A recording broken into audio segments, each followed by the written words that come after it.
now is like British culture. I wish we were in revolutionary France. No.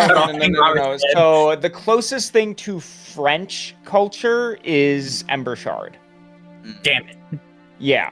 And then the closest thing you have to Italian, or technically more Latin or Roman, is Elithiria.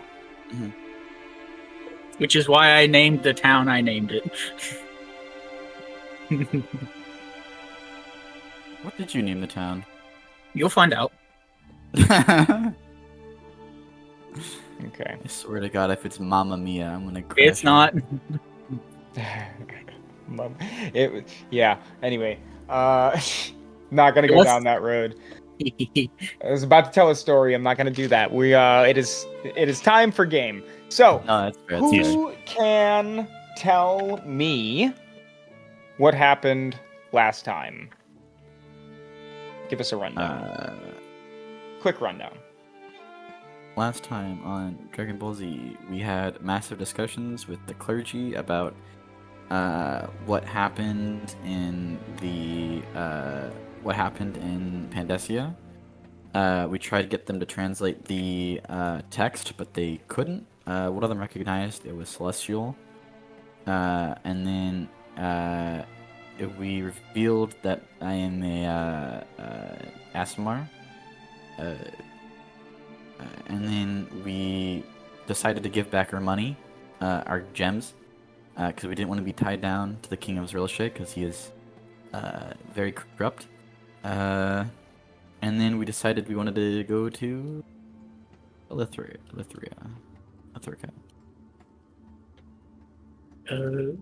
I guess to add to that, there's also it was the construction of a prophetic council of 7 members that would be stationed in Zrealashae to kind of help with the advisement of us in that way. We also would spend the next following days before our travel feeding the poor and treating the sick while waiting on other clerics to take that duty over from us so we could travel. Yes. Also met a prisoner down in the prison cells named Crest, who can create different types of inventions. And we were looking for bombs or weapons against devils to help us when we go to hell. But we rejected his offer because he wanted to get out of the cell. And he revealed to us that he is a fully aligned devil worshipper. And doesn't sound like a good idea to us. Not initially, no. No.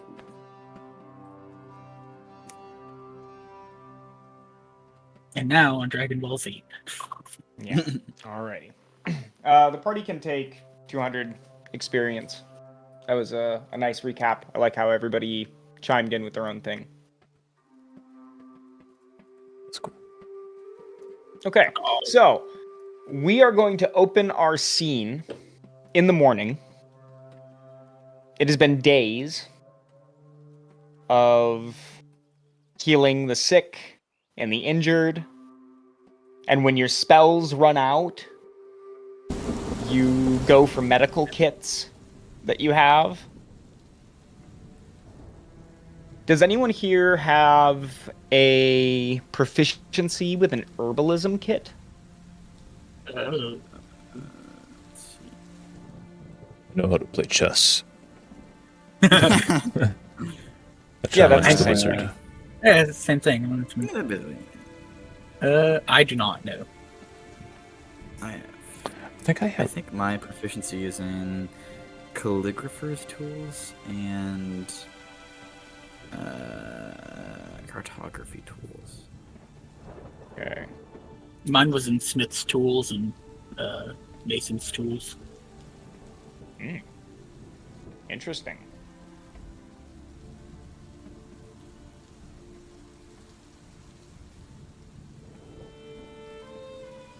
Okay. Well, that being said then, what gonna go ahead and do... Ooh, I need to get the campaign journal, too.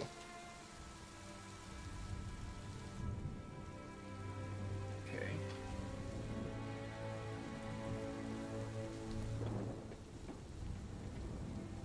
Okay, so it's roughly been a week. And there's a total of 87 people that you all treat. They form lines and gatherings. I mean, the forums, the massive marketplaces that used to sell all of these exotic goods, including food, have recently been empty. And since you all began healing, tents have begun popping up in these old empty markets. And it's in these areas where you all find yourself every day, with people waiting, lined up, not only with themselves, but children, infants, babies. Melrig is creating food and water. Samara is healing the sick. Vimok is probably doing any heavy lifting, really. He might even be moving patients that are too weak to move. Yeah. Need to go do something real quick. I'll be right back. Okay. And so, by the time you all wake in the morning, you are expecting yet another day of heading out and healing. Until the doors to your room erupt with a knocking. And they are unlocked and opened. And stepping inside is a guardsman to the king. This is one of those guardsmen that are distinct, right? They don't wear the same garb as every other member. This is a guard that tends to the palace itself. And he gives a kind of bow, and he says, "Pardon the intrusion. I have 2 missives." And he produces in his hand 2 letters. Okay. I'll go take them from him. All right. You stand from your chair, walk across the room, snatch the papers from his hand. And as you do, he will then stand and he says, "One is addressed from the king himself. The other is addressed from the Temple of the Tides here in Zrealashae. I will be just out the door if you have a response." Perfect. We will look through these with haste and then we'll give you a response. He gives you another bow before dismissing himself from the room, closing the door and locking it behind him. Mm.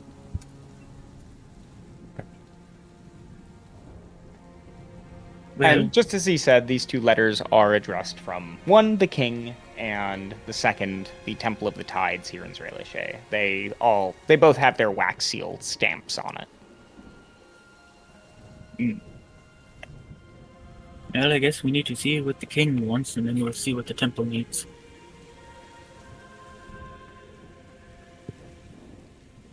Okay. Aye. So you rip the envelope open, or you rip the seal open, and take the letter out and begin to read it.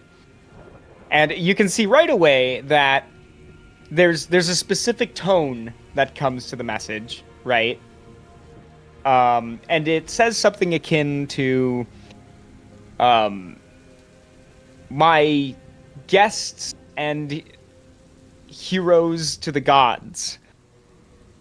My deepest condolences on the return of such treasures that I wished to bestow upon you. The weight of this burden will be felt not only in my kingdom's treasury, but also heavy in my heart. And he goes on and on and on about pleasantries and finalizes with, I wish to speak with you more directly. And I would love to have your response as quickly as possible. Please let me know if I am to expect you this afternoon for lunch.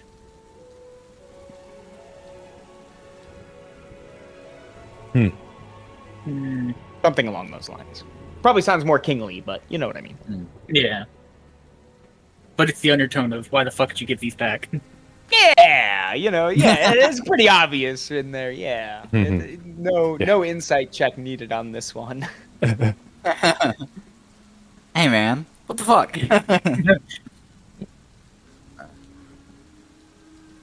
Well, they weren't wrong whenever they said that he probably wouldn't take having the chest given back well. Seems like he's sad about it and wishes to break bread with us.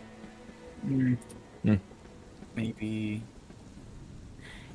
we could say that we returned the gems because we didn't know what we need to use them for yet. And though we appreciate his gift, we do not wish to take resources from the crown and during this crisis unless absolutely necessary.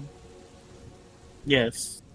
You could also add in, it would be probably not the best idea to be traveling, especially the distance we're needing to travel with a chest full of gems. That would attract unwanted attention from desperate people. Yes. We've already seen the desperation. And also, if hopefully in future's sake, they could use that as for being able to help these people that we're helping feed and heal. Yes. That would be better in his wise hands than In or to ours. be used for his kingdom rather than in ours. Without Yes. Well, let us pen a letter to him. It would be best if we also sent a letter to our advisement council to let them know that you sent a letter about it. yes, that is a great idea. Keep them informed. Let them know what we're doing. Yes. Well, Samara, you have this. You're the calligrapher, after all. I dust out my pens and papers and inks. I dip the pen in the ink and I start drafting up a letter. Dip. First to the council, because that'll be much easier and shorter to write, informing them about both the missive we received from the king as well as the missive from him, and our intention to join him for lunch. And then, would you guys want us to put in the letter to the king? Just agreeing to meet Well, him. hang on. I think I'm a little confused. We haven't opened the second letter yet. Oh. Oh, no, not yet. Oh, okay, then I'll... Do we want to I'll- open the second letter before we make a decision, or? You know what? Read the tides. Okay. Okay. We'll read the second letter. Okay. All right. So the seal is ripped off of the second envelope, and the letter is produced. First in terms of that. And this one simply calls for your attention to a very specific matter. The problem of having no healers has been solved. Okay. Specifically in the department of those who can produce food and water. Okay. Such a caliber was produced last night at midnight. Thank the gods. They did it. There are Good. four members of the clergy, once simple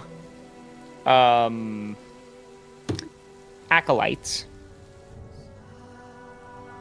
that have gone under some pretty intense training before this, but their training intensified during your stay.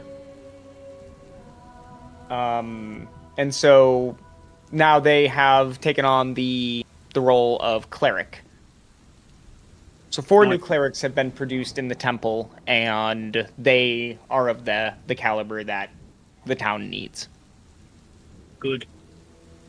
They say that they are going to continue training with the other acolytes. However, it could be months before they are ready. They are still quite fresh, whereas these 4 were well along in their training beforehand. I mean, 4 is better than 1. So, Yes. Gods not only provide, but they have provided abundance. What they were doing through you, through us. yes. This is where it begins.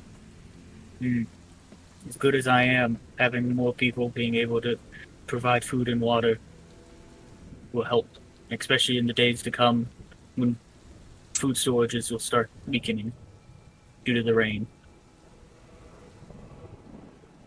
We won't be able to feed everyone, but they'll be able to provide hope that will spread.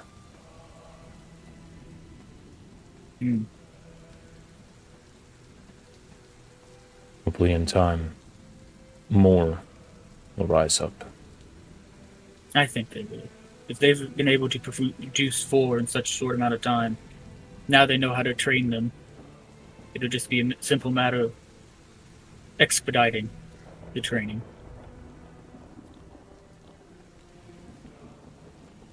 They should share this information with more across the kingdoms. They should. We can add that in our letter. And now we can write the letters. Okay, so Samara, quick question before I proceed.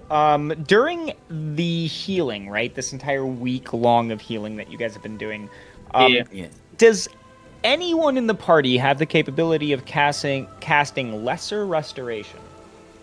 Lesser restoration. Jesus Christ. I can. I can cast lesser restoration. Pretty sure it's one of my cleric spells. I just don't have it on my thing right now. Sure, but I imagine that it is probably one that would have been prepared while you guys were going through healing. So if you have the capability of casting it, that's all I'm wondering. I'm not going to get into the nitty-gritty about how you guys have done this, right? If you have the capability, it's pretty obvious you would have used it. Yeah. I have it. I have a question. Mm-hmm. About lesser restoration. Jesus. Can I cast lesser restoration at a 3rd level? Even if, can I use a 3rd level to cast it, even if it doesn't upcast its abilities? Yeah, I think you can. Yes, yeah, absolutely. I would think then so. I could, at max, do that. I could cast lesser restoration, 6 times, and then if I use my sorcerer points, I can dump those sorcerer points into at least 10 or 12 times. I can cast lesser restoration, so I can cure 12 people a day. I say and Long rest. Okay. For me to create food and water, that's a 3rd level, so I can do that 3 times, and then I can also use Since it's a second level, I can do lesser restoration three times on top of Samara's times. Okay.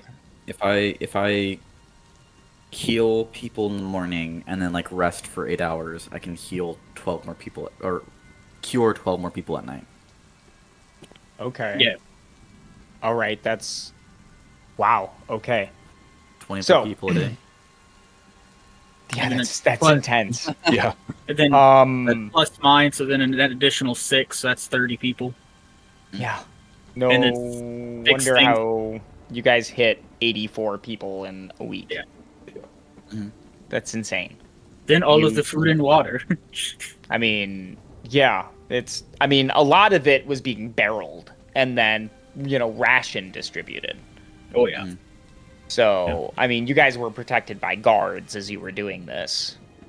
Because, I mean, once this started becoming public, I mean, the guards obviously have to move in and keep the peace because it's such a large gathering. So, but they also have the rule of law they have to follow. Same with you, right? So when you create water, it's not just, a bunch of people, then they suddenly come in and swarm and get the water or, the food or something. It's created in a spot that is heavily controlled, and then the food is distributed. Yeah. That's what Venmock's for. Venmock hands out Maybe food. when you guys are Big like man out in Venmock. the Big man. countryside where there are villages and you come across a bunch of starving people, then yeah, Venmock would be the one to like stand guard and like protect you guys while the food is being made and stop anyone from bum rushing you. Yeah, absolutely. But here in the city setting, especially the capital, it's the guardsmen that, Yeah. they're not making you yield to their authority, but they're like, hey, look, there needs to be order to this. Yeah. So, Yeah. I mean, that's a lot of how it went. Now, the reason I say this or the reason why I bring this up is, well, write your letters. Write your letters first. So, to recap, our first letter is to the council, notifying them that we're going to Lunch with the to the king. lunch, right? Yes. And that he has expressed his kind of disheartenedness at us returning the gems. Okay. Third one is... Sorry, the second letter is to the king, accepting his invitation to lunch. Yes. Is there anything else we want to put in that letter other than just the acceptance? Is there anything else we want to put in that letter? I think it's simple, just accepting the lunch. Okay. Will probably be fine. And then, is that all? Is all the letters we need, or do we need to send a? Well, we probably need to send one to the temple to kind of congratulate the fact that they've produced four clergy members who can produce food and water, but also probably we need to meet with them to kind of discuss them taking over our duties. Oh, yeah, that's expressed in the letter. They are hoping to meet with you. Yeah, see, there you go then. We'll reply in the third letter our congratulations, and that our readiness to go and meet with them as soon as possible. Okay. Probably after our lunch, just because that's. Oh, yeah. So it is same day then that you're gonna go. Yeah. Okay. Yes. Great. You do have sealing wax in here. Kind of, compliments of being in a palace. Lots of people send letters to one another. There's even a stack of... Oh, what would it be here? Sadly, it would be parchment. So, don't let it get wet. But it's raining. Or no, not... Sorry, it's not parchment. You are using low-grade papyrus. Oh, okay. Low-grade imported papyrus. This region doesn't have very good material for paper making. That's right. So, yeah, don't let it get wet. Anywho, so you write out your letters. You give a knock on the door, the guard will, or you could just unlock the door, I guess, and step out and hand the letters to the guard. As soon as the door opens, he gives a bow. And just kind of holds his hand out without looking you directly. Who delivers the letters to the guard? I'll do it. Okay. So he actually, if you're going to do it, then I think the custom for you will be to take a knee.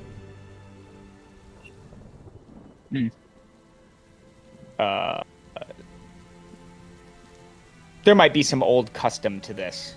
I'll come up with it later.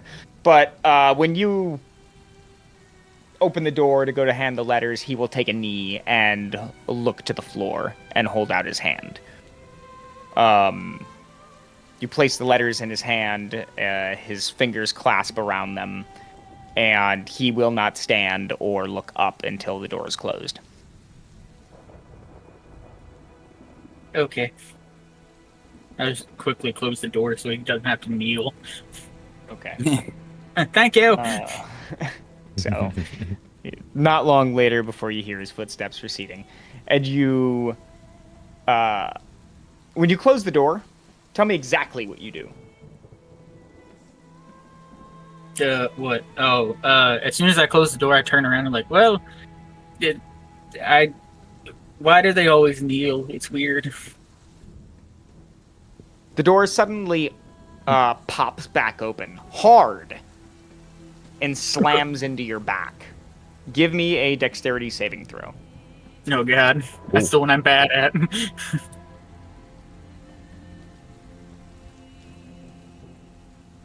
18.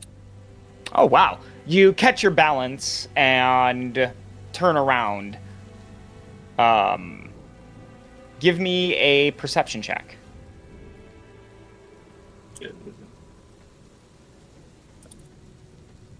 17. You hear the sound of bare feet running, slapping across the stone floor. And you see that there is a vase that moves on its shelf, kind of wobbles on its little pedestal close by the door.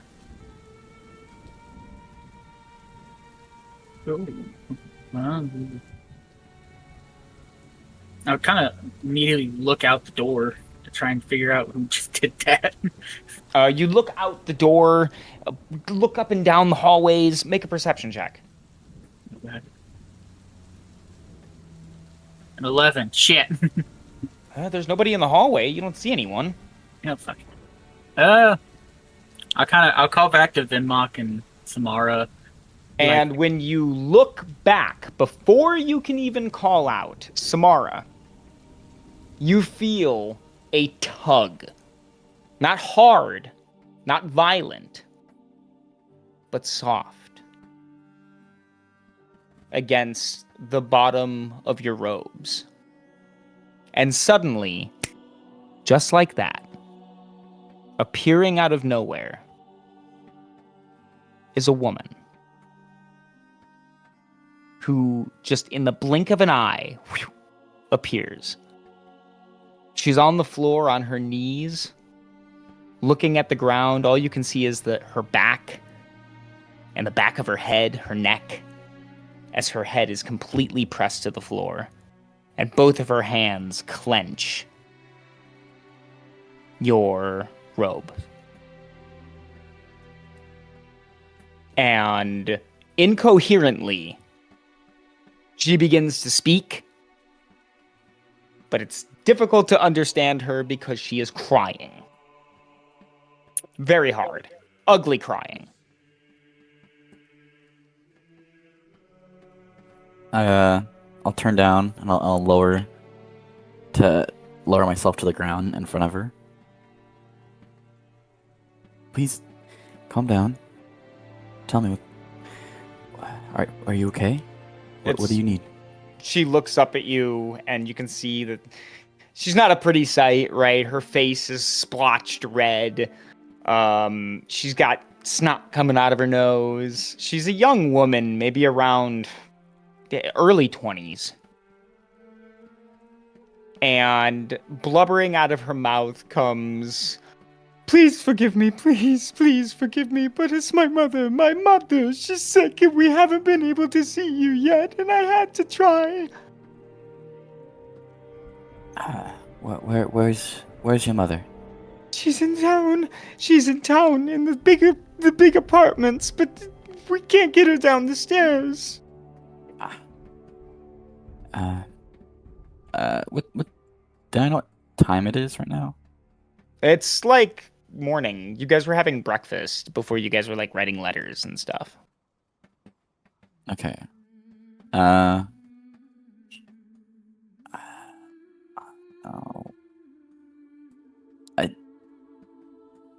Please, show me the way to her, please. I'll try my best. She looks up at you, and her eyes tremble, and she says, Thank you. I'm so sorry for this. Thank you." And she grabs you by the hand and begins to lead you. Wait. We're still in the palace, right? Yes. What? And here is very clearly this peasant girl. Mm-hmm. Tomorrow, wait. I've been making my way over. Am I close to anybody? Her and probably Vimok. Vimok's probably closer than Melrig. Melrig was by the door. I'm going to, before we go, I'm gonna, like, pause. I'm gonna grab Vimok. Yeah, I was walking over during that. And what's going on? Oh, this lady, her mother needs help. They were unable to come and acquire our services earlier today and for the past week because their mother is unable to leave their apartment because of how sick she is. So she's asking me to make a home visit for them. Look around. Where did you come from? Say to the girl. I'm sorry. I have this. And she holds out a gold ring. It's the only thing we have as a family. Ring. Yes. And she holds it in the palm of her hand before, very intentionally, she picks it up, holds out her pointer finger, and slides it on. And right then and there, she vanishes. Takes a step back. He hasn't seen this before. He just... And then, just as soon as she appeared, she reappears as she pulls the ring off her finger. And she does not make eye contact with you. She looks disappointed in herself and looks at the ground. Madam, is it okay if may I see that ring for a second? I promise to return it. If you heal my mother, you can have it. She presses it into your hand. I just want to. I'm gonna cast the spell Identify. Okay. You get the Ring of Invisibility. If you place this ring on your finger, you turn invisible. You are subject to the rules of invisibility, however. Is there any curses on it or something? No. Oh, just the ring of invisibility. Damn, that's crazy. Yeah, okay. I'll whisper to him like, this is just a ring of invisibility. That means I don't know. I assumed maybe it might be a cursed object or something, but it just seems to be a magical ring they have. I don't know how they acquired it, but it's quite impressive for a family to have. Yes, it is. I'll give her the ring back. She takes the ring and places it in a little pouch that she has at her side. And she says, "Will I need it as we leave?" No, No, if you're with Not us, with you us. should be fine. She gives you a nod, begins to wipe the tears away from her eyes. this is a brave thing that you did.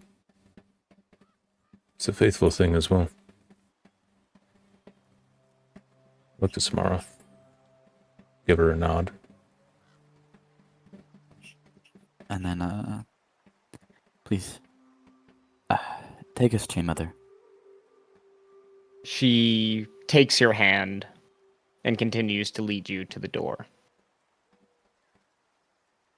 And from there, she will lead you out of the entire palace by hand. None of the guards even blink. Are all three of you going? Yeah. Yeah. Would I mean, have grabbed Vimok. Okay, so there is, as you guys go to Nice. leave the palace, there are usually like 6 guardsmen that are on the inside guarding section of the entrance, and there's another 6 on the outside, making a total of 12 men, right? Mm. On this side, as you're approaching, you see 8. And as you go to pass through the gate, 2 of them attempt to branch off and follow. Not in like a hostile way or anything, more like your protectors. But they are part of the palace guard. Okay. Okay. Do you do anything about this? Anything at all? They're just gonna follow us? It seems that way. As you pass through, right? Maybe you're questioning this a second as you look back and you see they're following you. There are also 8 on the outside. 2 from the outside break off. And now there are 4 guards. Hmm. I think the king wishes to see us. No, it's not a hostile thing. I really want to explicit that. They fall in order, in fashion, around you, and walk with you. So it's just like the protection they give whenever we're healing people. They're just moving with us now. I want to explicitly say that they are not moving against you in any hostile way whatsoever. Oh, so the guards defending us before were palace guards? No, are they those are guards that were distributed in town, right? Yep. It just seems that if you leave, the guardsmen at the gate have been not doubled, but increased. And it seems that these increased guardsmen are meant to follow you, protect you, whatever it is you want to call it. So we have a traveling protection now. Word must have spread. Now we have protection to travel through the city.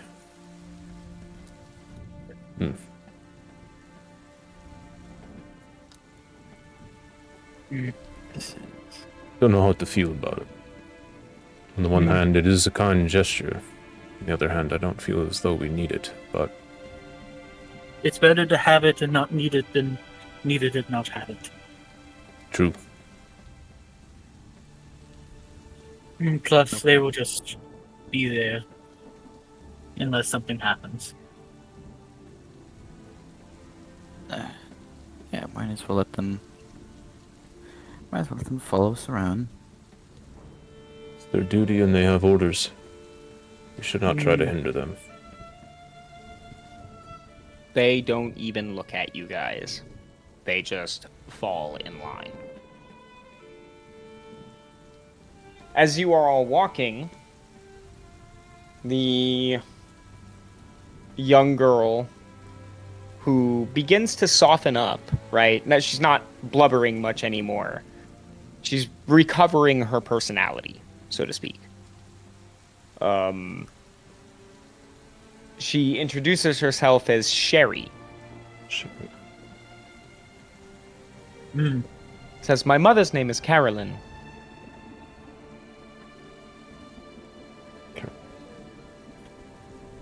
Well, it's nice to meet you, Sherry. I wish I could say the same. Not in a rude way. I feel like I know you. I watched you in the markets. I tried to make it to you, but the crowds, they were big and they pushed and I was scared. Of course. There's no need to be ashamed of being scared. These are terrifying times. If only a big crowd was the worst we could deal with in these times. You're very brave to get to the palace. It seems that the guards keep some of the people away. Nobody's moving on us, but they are looking at us quite a lot, aren't they? Aye. Yes. Makes me uncomfortable.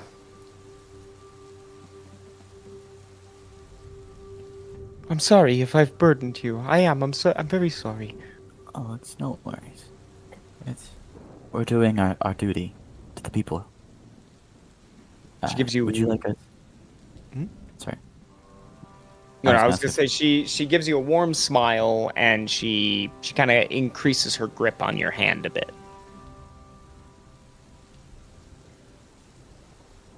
Would you like us to dismiss the guards following us? No. And she just kind of looks around and says, no, I don't want to cause anyone any trouble. I just want to get to my mother. Of course. Down this way.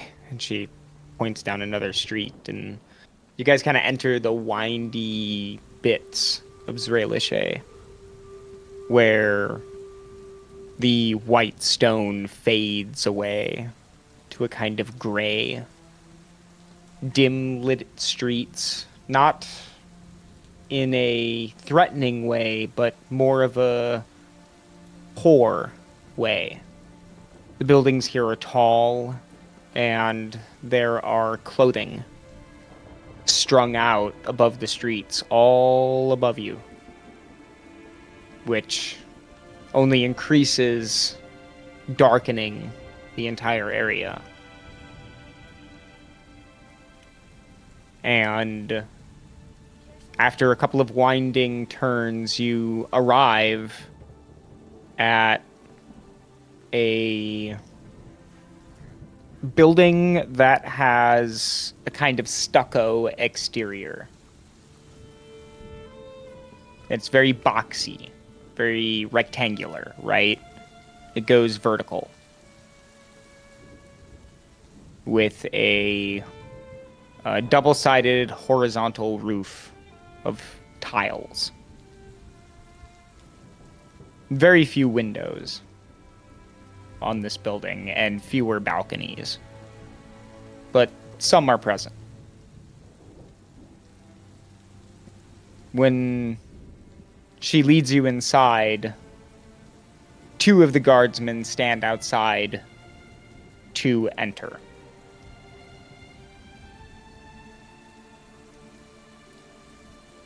And then you are led up a stairwell. And with every 2 flights of stairs is 1 floor. You go up 3 floors until you reach a shoddy wooden door with a number on it. Probably maybe like 26. And she pushes the door open and calls out, "Mother! Mother! I found them! I brought them here!" The two guardsmen stand outside, and they shut the door behind you all.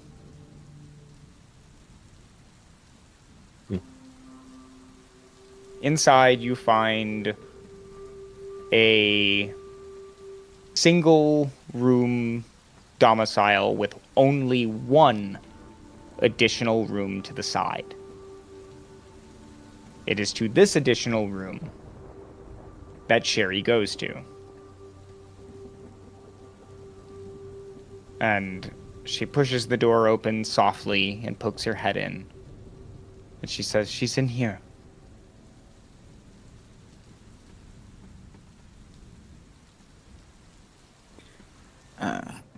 I'll take a step into the room. Okay. Inside, you find an elderly woman. Blessed in years, most certainly. But not in health. She appears unconscious. Her breathing is heavy and wheezy.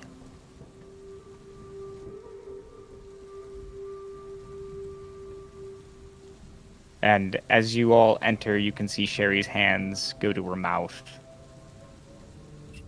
as her face trembles, squints, and she begins to hold back her tears as you enter the room, Samara.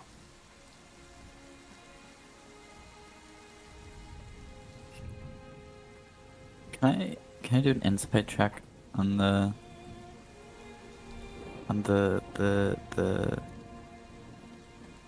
Sherry? Sure, absolutely. Go ahead.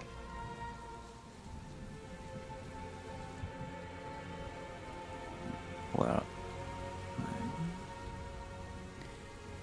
insight +6. Let's go. Mhm. I rolled a 21. She seems scared. She seems like someone who is deeply emotional. Someone who is uncertain about the future and what it holds. She is trembling.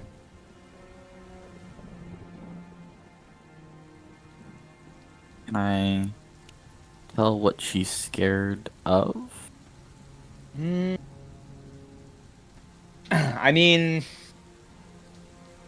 no, not really. That would be more like mind reading.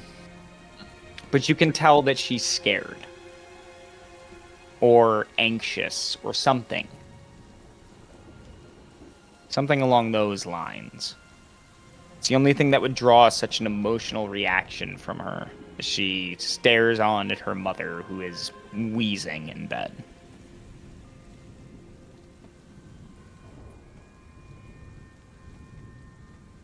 Can I do a perception check of the room? Sure, absolutely. But I roll a 20. The only light that comes in is from a single window.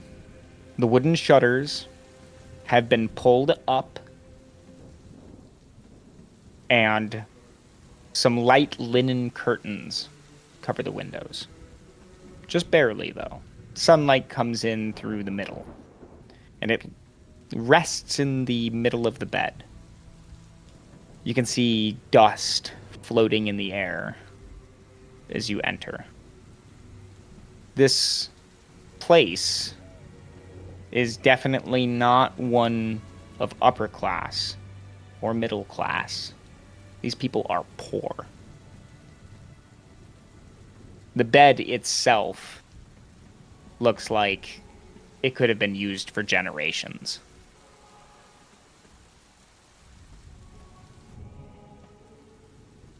I'll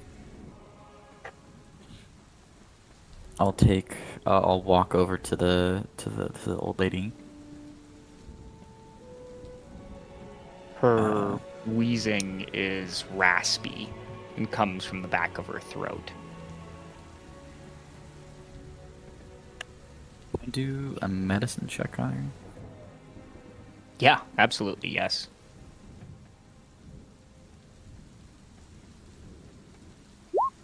I roll a 16.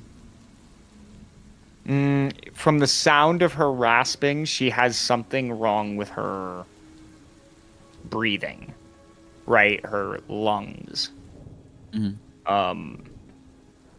We would probably, in our modern age, refer to what we are looking at as a heavily severe case of influenza. Mm. Okay. I will reach out to her and cast Lesser Restoration on her. I'll like place my hand on her shoulder, gently. As your hand connects to her shoulder, there's a slight brilliance of light. Her skin, which was very pale, begins to return some color. And in a moment's notice, her eyes open and she breathes clean. Before sitting up and going, what's going on? Where am I? Sherry bursts into tears before leaping kind of in between you and the bed, throwing herself practically onto her mother.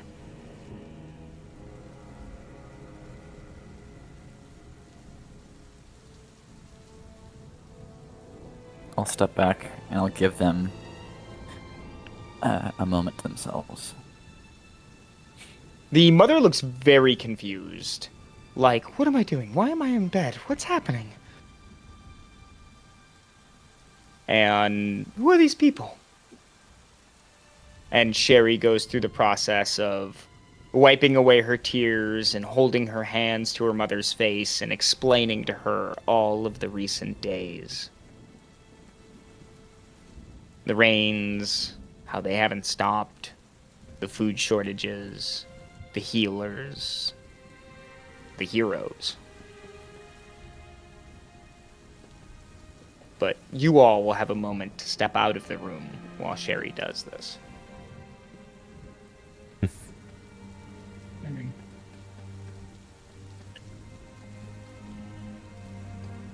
Never ceases to warm my heart to see this healing. Yes.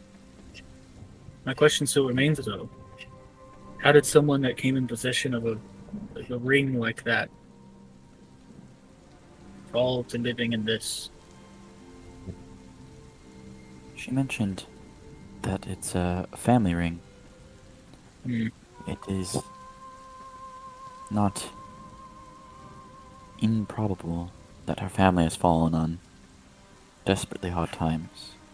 Maybe for generations. That ring she carries is not something to sell. No. Hmm. It would be a prized heirloom passed down from generation to generation. I will say, I'm glad she didn't do anything more drastic when she was in the palace. I mean, none of us realized she was there until she became visible again. Imagine what she could have done. Exactly. They haven't. Agreed. Look around. What you could do with Yes. something like that. They didn't. They could very well be living off well with ill-gotten gains, but they haven't. No. They're very virtuous folk. To not abuse the power of that ring. If there's any abuse of that ring, it's that they used it to get into the palace to save her mother's life. But I think we can all agree that that is no ill abuse. Not at all. No. It is very evident that if there was any family that could be trusted with this ring, perhaps it is them. Clearly they have not been sinful with it.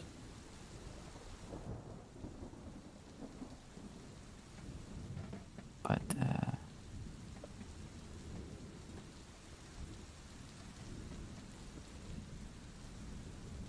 I'm happy to see that we could right this crime, this misfortune. The door behind you opens, and stepping out, like she has springs in her heels, is Sherry's mother. And she goes, I don't understand what all the fuss is about. I'm hungry. I'm very hungry. I need to make some food. And she comes out and she goes, oh, you all. My daughter has told me how you saved me. Thank you.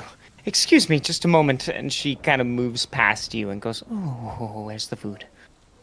And Sherry comes out and she goes, Mother, there isn't much left. It's in the cupboard.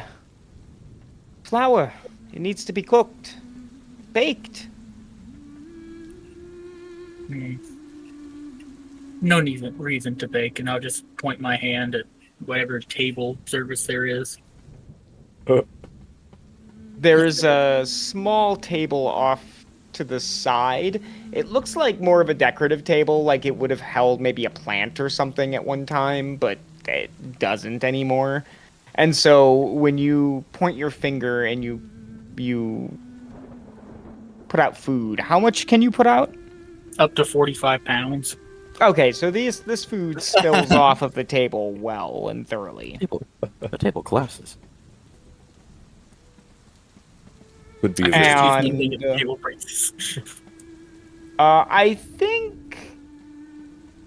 What did I say her name was? Cornelia? Carolyn. Caroline. Caroline and Sherry, when they see this, will probably look to you all with wide eyes and drop to their knees. Not the knee thing again. And they will probably begin to pray in thanks.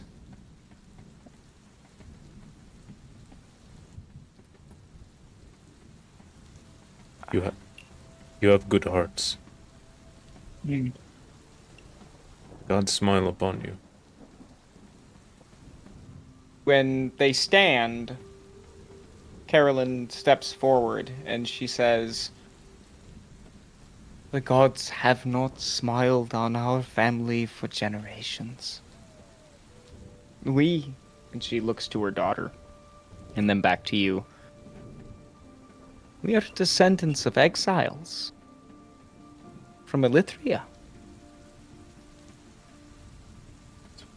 Our family name has faded into obscurity, and we live as foreigners.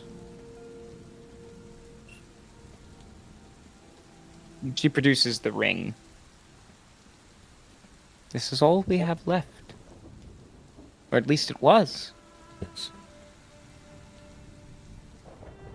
She holds it out from her hand towards you.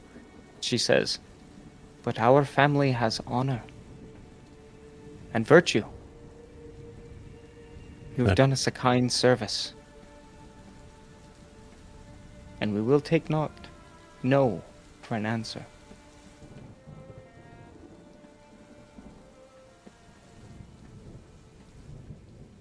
Let us keep our honor. And thank you proper.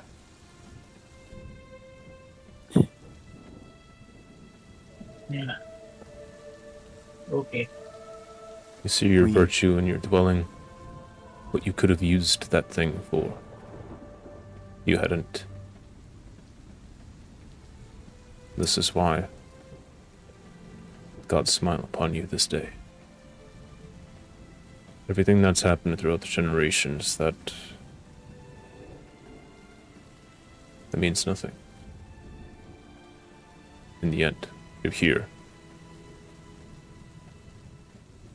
But you haven't lost yourselves to corruption. You've endured.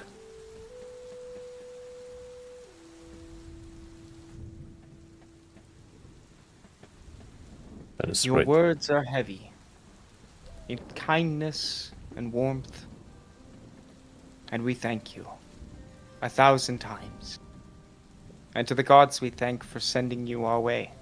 Or allowing us to find you, at the very least. May our hearts go with you. Every time you put this on, remember us. And never use it outside of what is necessary. That is how we have done. And that is its legacy.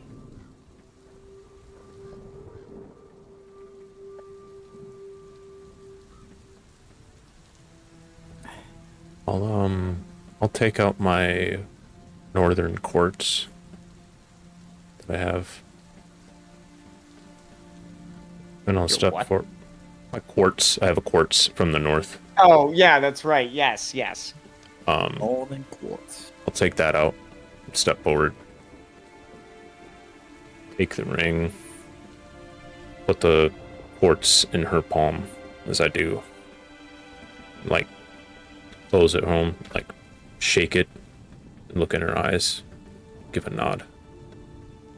Let her take it. She looks at it, and she says, "It's beautiful." Use it. It's worth much. Take care of yourselves and improve your lives. Help She others when reaches you can. out. She reaches out and places her palm on your cheek, having to reach high to do so. And she says, "We will pray for you. All of you. Save us. Please." And she retracts her hand slowly.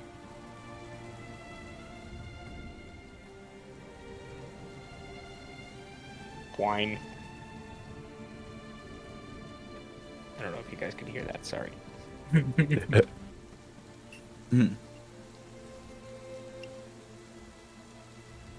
Now with the ring, is it anytime you put it on, you immediately go invisible, or is it like an activation thing? No, it costs an action to put the ring on, and you turn invisible. And Oh, you are okay. subject to the rules of the invisibility spell. Okay.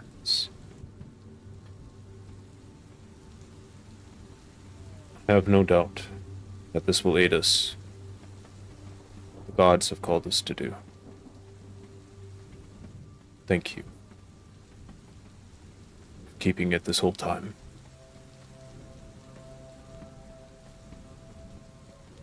They huddle together as you all go to leave. And they wave with handkerchiefs, white handkerchiefs. As tears run down their face. But not so much for your departure, more that they are once again embracing one another. And as you all empty back out into the street, you are escorted by your guards.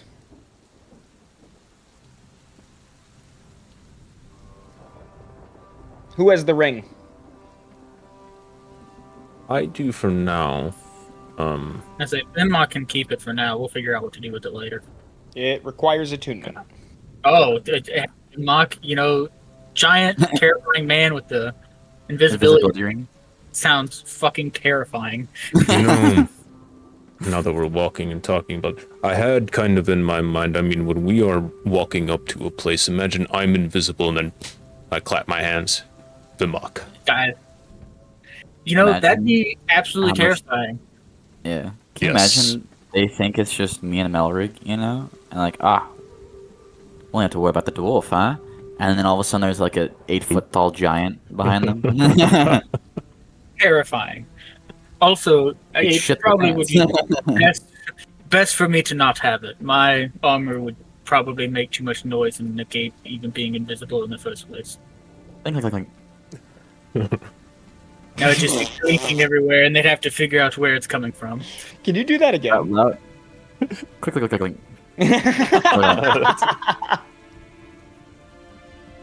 Crash. I have found a new talent that I thoroughly enjoy in you, Christian. Thank you. Pretty sure you did that every time I would fail it as dull rig.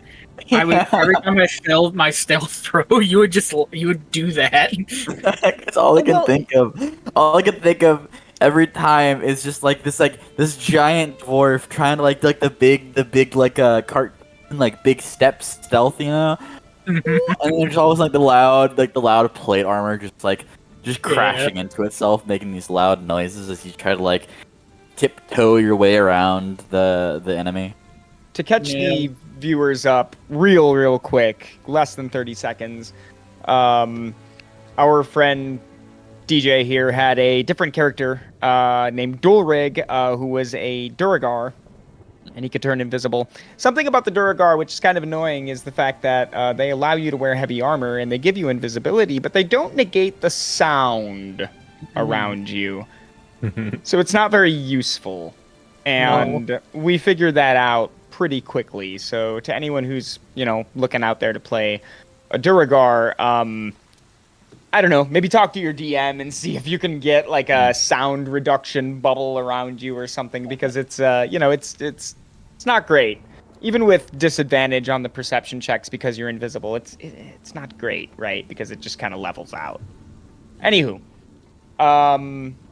yeah, so you all are able to make it back to the palace with so much time before your meeting with the king, right? I mean, we caught you guys at breakfast. This walk probably takes you maybe an hour.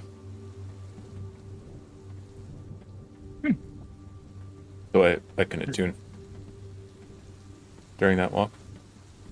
During the walk, but when you get back in the morning. You need to focus on you got to sit and meditate with it. So when you get back to your room, your palace suite, then you can spend the time and attune to it. Yeah. This is no mere magic item. I mean, I knew it was high up there, but boy. Yeah.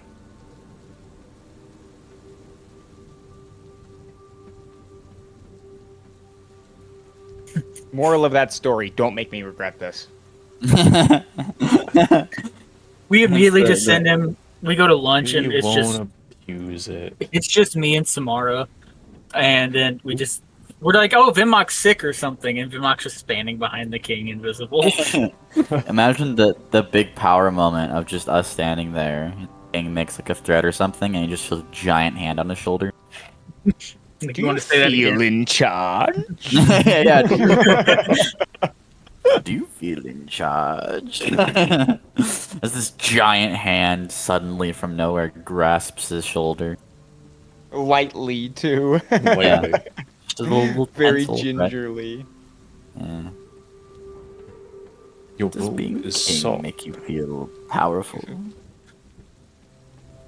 What is power, my liege? Okay. Yep. back from break. So, we find the party still in Zrealashae? Yeah. Yes, Vimok is now going invisible, uninvisible, but Scare the guard. he does test the limit of this capability a little bit. The ring powers off until you you have 1 day to recharge.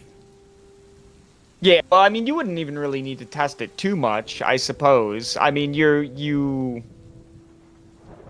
have Samara. Yeah. who has the identify spell. I mean, she can tell you everything about this. Yeah. And I will.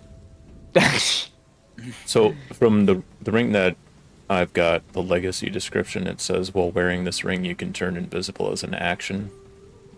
And then... Which is like putting it on, yeah. Yeah. Then you use a bonus action to become visible again. Yeah, but you are... Just bear in mind that there's a clause in there that you're subject to the invisibility spell. Yeah, it says everything with invisibility. It just says the whole description in here. Okay, yep. That's exactly how it works in that Nice. sense, too. This will become most useful, I believe.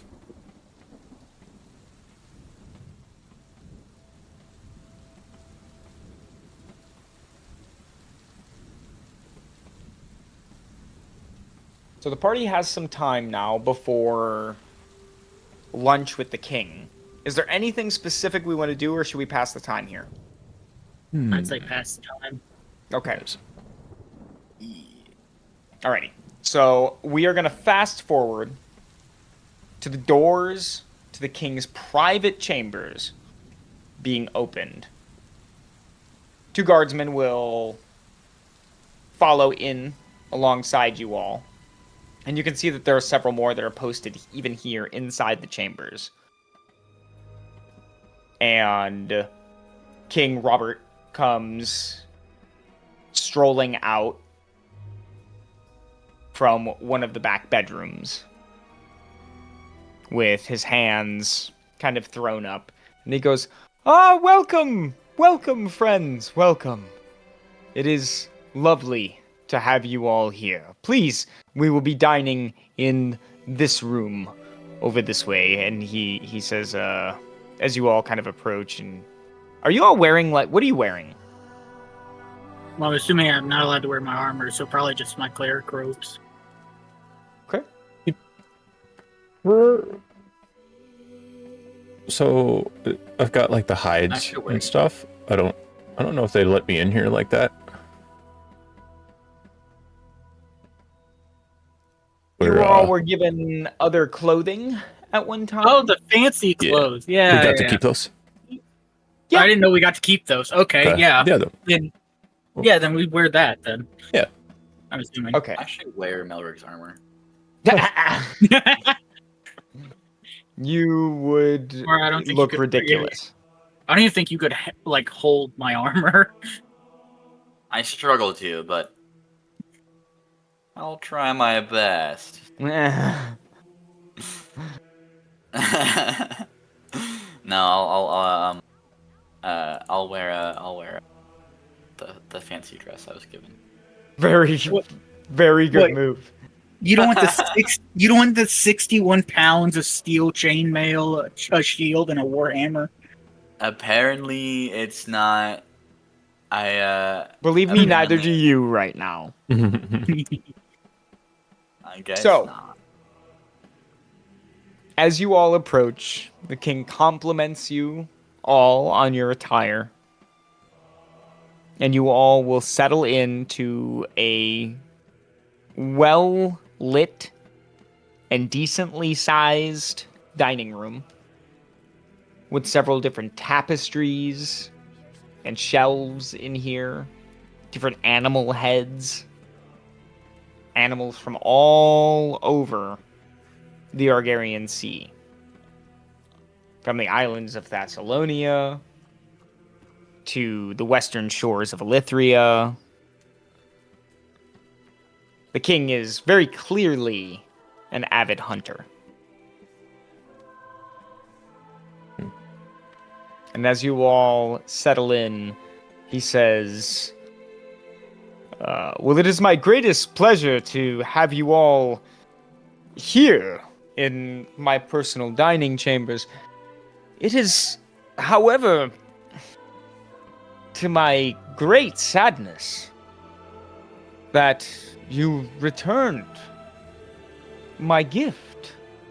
Do you care to tell me your change of heart? And he kind of waves his waiters over, and they begin to pour the wine.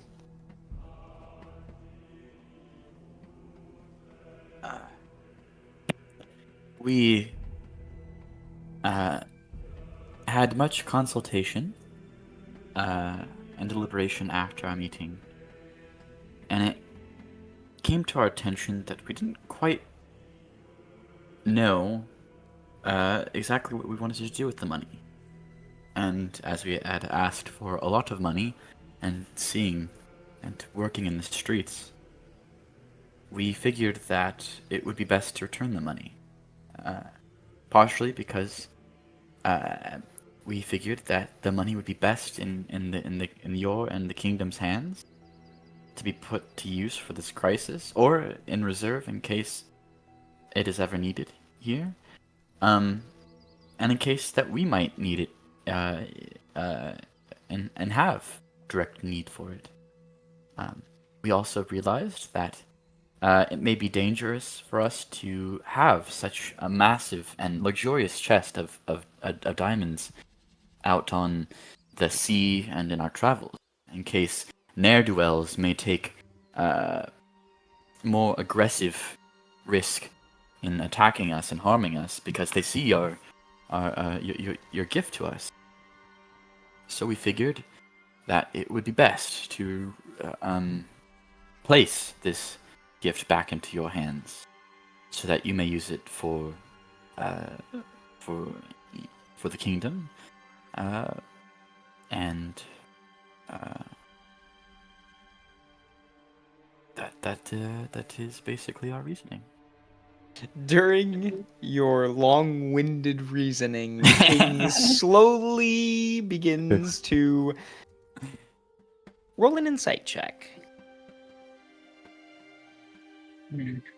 Sorry, my liege, we didn't insult you. We just didn't know what to do with the money.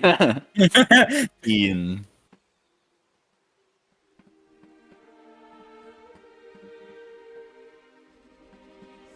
What did you get? 15. Oh. You can see that the king's muscles in his arms kind of tense a bit, and a little bit in his neck. His body language betrays his response as he goes, "The wisdom of the gods has truly been set on all three of you, and that wisdom is kindly received. I will hold this great value of gems for you, in case you happen to find yourselves on my shores again. My next question, however, is, well, why would you look elsewhere anyways? The prophecy surely led you here to this kingdom for a reason, and that reason may yet have been realized. Is your leave surely so present?"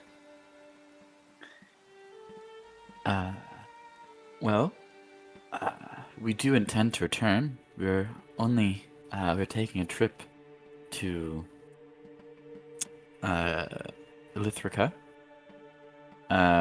in order to survey the lands beyond to potentially gain more wisdom. My scouts will. They can take care of that for you.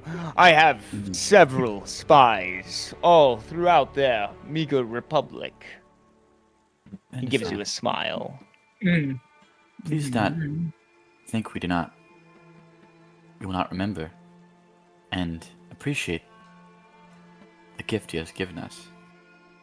We will remember your generosity, and we deeply appreciate your generosity. Please not take our returning of the diamonds and our leave as some sort of as though we lack faith or trust. We hold great faith and great appreciation for the work you have done. Your soldiers have kept us well protected as we distribute aid, and we find the efforts you've taken to help your kingdom in this crisis be virtue of the highest caliber.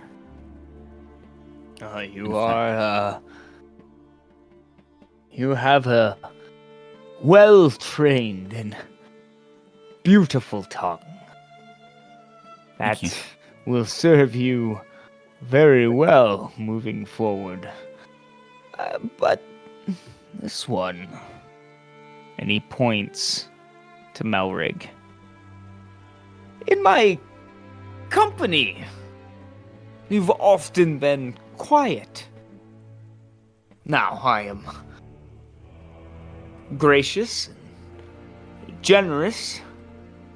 Am I not? I do not wish to call you by such derogative terms of stature, size. Of course, your stature is unspeakable. So tell me, Melric, man of few words, what do you think? Do you think your prophecy is leading you to foreign shores, or do you think your work is still needed here?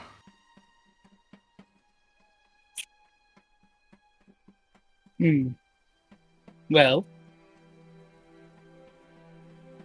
these events are happening everywhere, not just on these shores. And from what we've deciphered for the next chapter, it may take us far from these shores, it may keep us on these shores. We're investigating. Plus, with our collaboration with the Temple of the Tides, you will soon have additional help in solving some of the issues we've been working on. Your collaboration with the temple is obviously well just. And I cannot agree with your decisions more. At this time, the doors open and small plates of water are placed in front of you, as well as plates of a thick and warm soup. Several different dried and dehydrated breads, all sporting different spices and seasonings upon their surfaces, are also placed directly in the middle of the table, well within reach of everyone. He makes a comment and says, the appetizers have arrived. Good. Business often makes one hungry, even when one is trying to avoid it. Yes, this is, what is it? It's potato soup. It is one of the few that will still grow within our greenhouses. And so, we dine. Tell me, the dwarves, do they eat of potato? Well, it depends on the type of dwarf you're talking about. My dwarves... Kind, of course. Mine, yes. I'm far more interested in your kind than any of them found in the mountains. They are so far away, we'll never see them anyway. Mine live just like any other remote rural village. Just in the hills. Yes, but in the hills. Am I correct? Partially. Our houses are dug into the hills, yes. But we still retain the movements on the surface.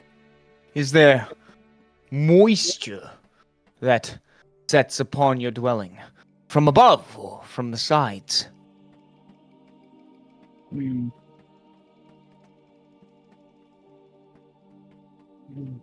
Depends on the dwelling, but mostly from above. A bit of business to repair such work. Tell me, do you use birch or oak? I'm deeply interested in your people.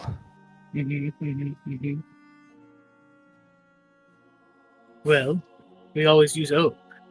The superior wood. A good absorbent for the moisture. The dwarves are good in construction, as I have heard. I mean that with as much grace as I can muster. Mm. But I also have a hunger for knowledge on Vimok.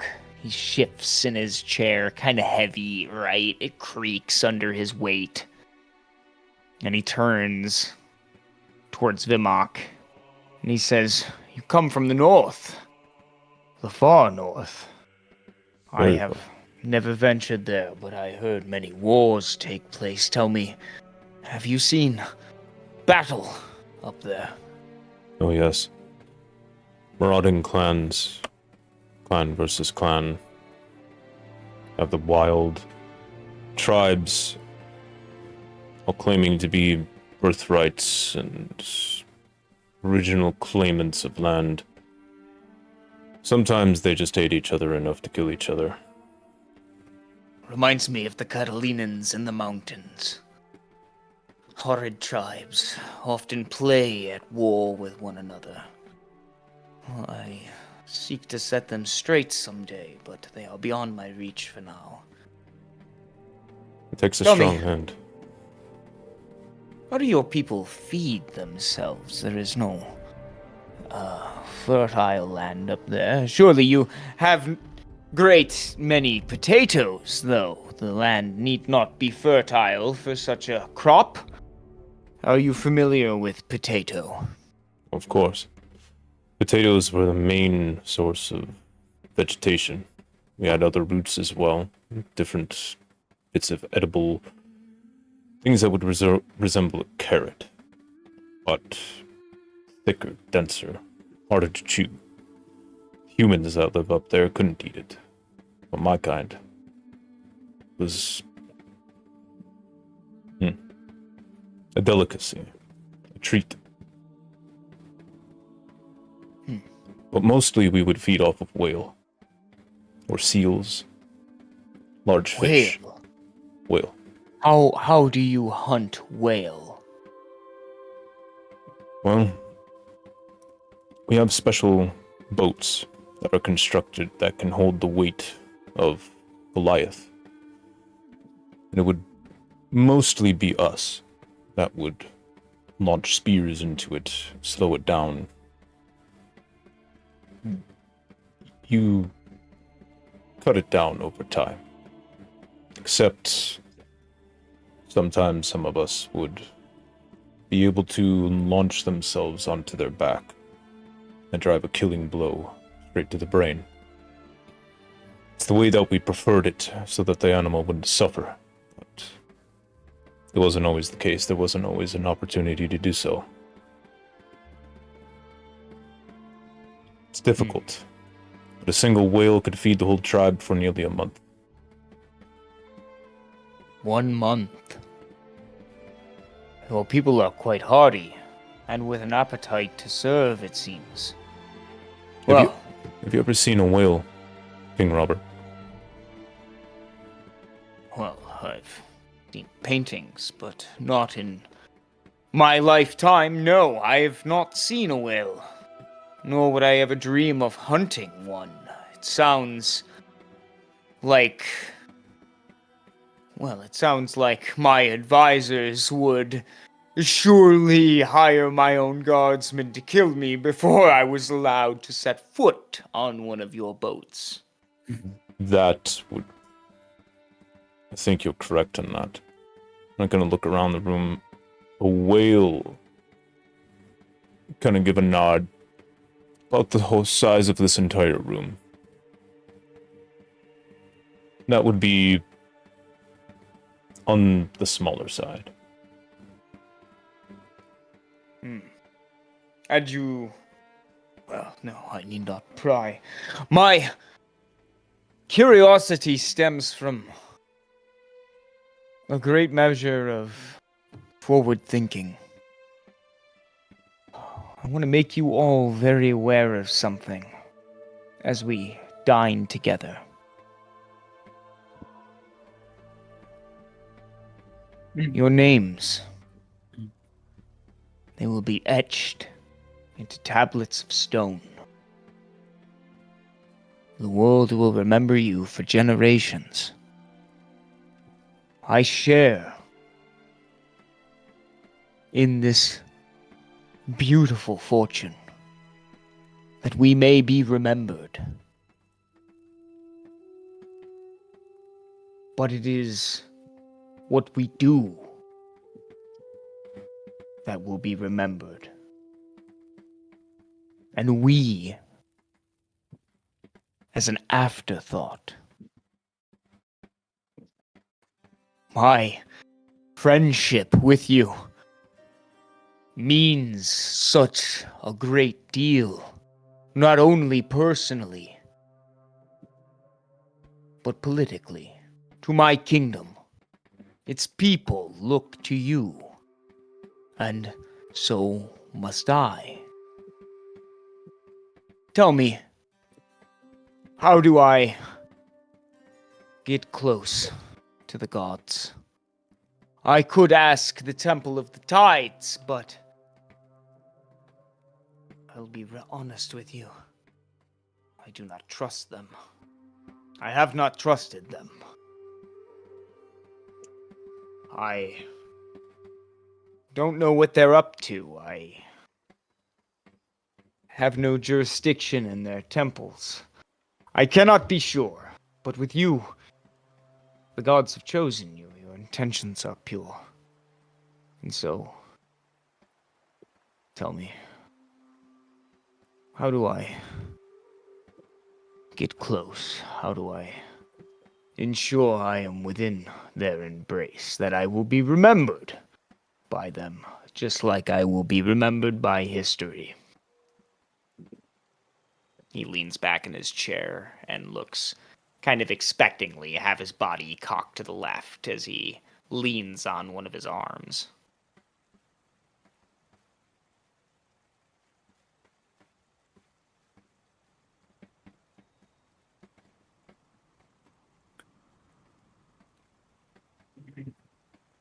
I would say the first place to start would be the writings of the gods.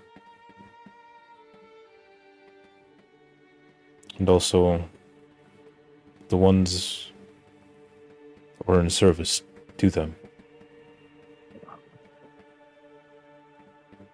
For me, my people in the north, we look to the tenets of Tymorias as well as the writings and teachings of Saint Neal Gatton. The tribes that do not kill each other up there, the ones that look out for each other and take a stance, follow those teachings. They obey those tenets. No matter what needs to be done, whatever sacrifice needs to be made, whatever thing in our own lives that we need to forfeit, grow closer to them. It can be found in these writings. It can also be found in your heart. And what you've built up around you.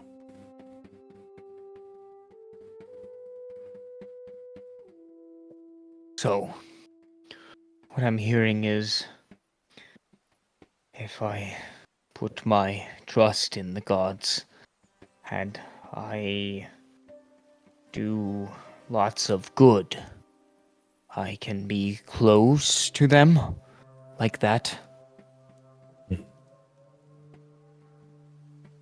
And what guarantee of power do they offer me, like they offer you? There's no guarantee of power. What do you mean? That's preposterous. Look at you three. You have the power to heal the sick and the injured. You produce the same kind of food with which my cooks toil for hours to make. Of course, there's a guarantee of power. Just let me know what it is and I can do that. He looks to you all kind of expectingly. His glare passes between each and every one of you.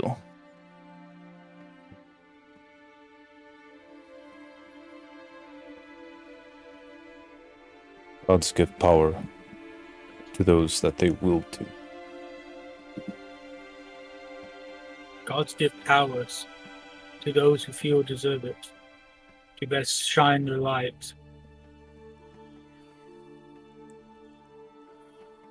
We are fortunate, every one of us, that they deign to give us these powers.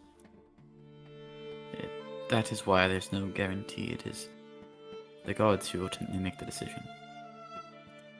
We can try our best to follow, but it's ultimately their decision. He kind of Those gifts. He kind of coughs a little bit in displeasure into the wine that he is drinking from his cup. Someone in the party, please make a persuasion check with advantage. What did I mean? I have a +7 to persuasion. Yeah, that's a you then. I still rolled poor. God, I no. rolled an 11. No. I rolled a 3, but it got me to a 10, and I rolled a 4, and it got me to an 11. Please. No. Not King much better. places The his gods goblet don't want me to down. keep it. No. The king places his goblet down on the table. And with his kind of 2 fingers, right, he puts them on the bottom of the glass and kind of begins to just turn it a little bit while looking at it. And he goes, "If the gods cannot guarantee power, then I cannot save my kingdom. Then what good are they to me?" And he looks to Samara, dead in the eye. His head kind of thrown back in expectancy. His double chin kind of furls a bit. And he says, "If the gods cannot guarantee that I can have that power to save my people, that I cannot fully trust the temple here in town because of their corruption, then I have only my own power and wealth to look to. I give you leave to go where you must, to fulfill your prophecy. Of course I do. I would not step in the way of the gods. And of course, should you find yourself in the borders of my kingdom again, my hospitality will be given to you once more. Such is the food we will dine on. I'm told it is of the best duck south of the Zenith River. They were cooled once they went mad.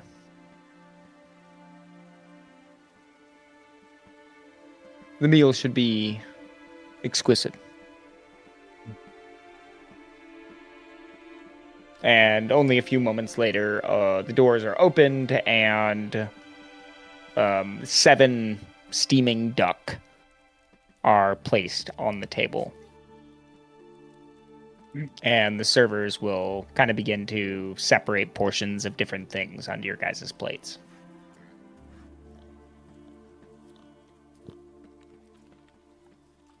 Smells magnificent.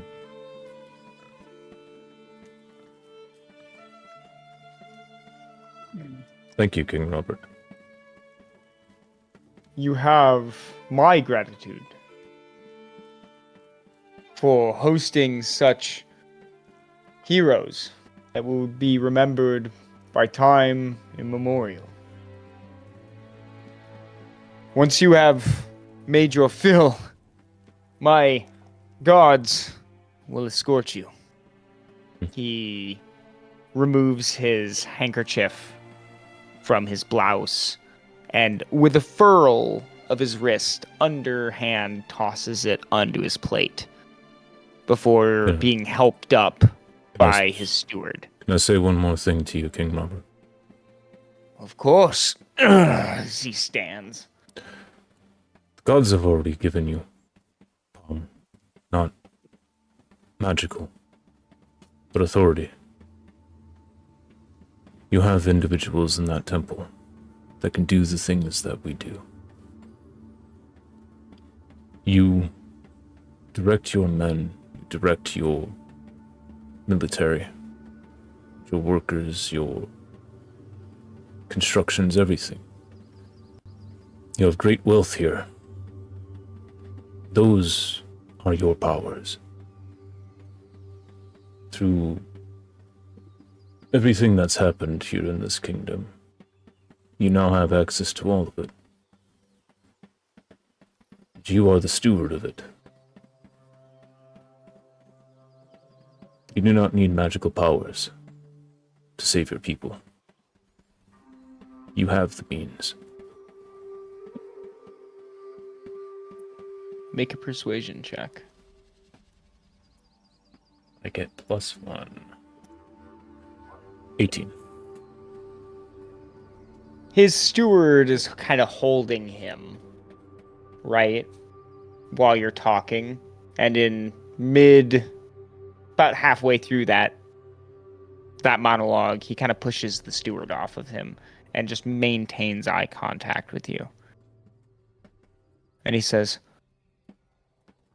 "Tell me," as he comes around the table, how do I feed them? How do I save them? How do they understand that I care? And he drops to his knees next to your chair, grabbing a hold of the cloth of your clothing. Put my hand on his shoulder. Go to the temple and present yourself before the gods. Give them offering as they require. And know that we trust the Temple of the Tides. We trust the elders there. They aren't corrupt. And if there is any corruption among them, they will be discovered.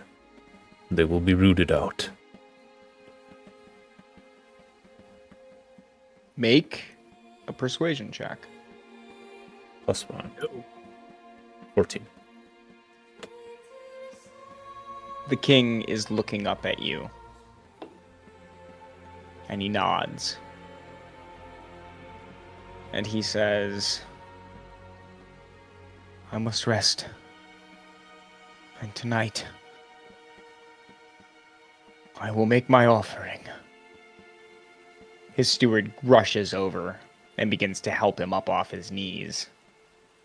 And before he is ushered off, he kind of stops the steward and keeps a stare with you, and he says, "You have given me much to think about, Vimark Vashna. Your words, they weigh on me. Thank you." You're welcome. His steward will now, under huffing tones of having to hold him up, will take him to the side and begin to usher him away. You all are left to, I guess, finish your meal or leave. As soon as the king's gone, Bimak just lets out a big sigh and slumps back. Thought he was going to kill me. I mean, let's be honest. If he tried it, I don't know how far he'd get.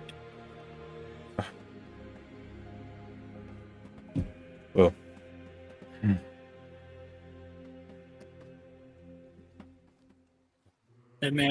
That man is too consumed with his own popularity. You.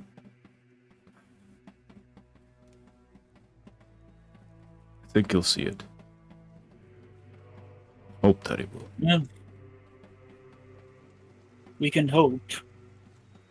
But I fear that unless he gets better and has an epiphany, I don't see it getting better. I just see it getting worse. Especially if he starts outright in public alienating temples.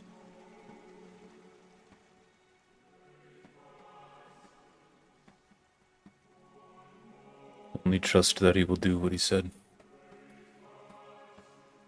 Hmm. He has authority So we over can- this land. It's up to him to decide what he's going to do. That's true.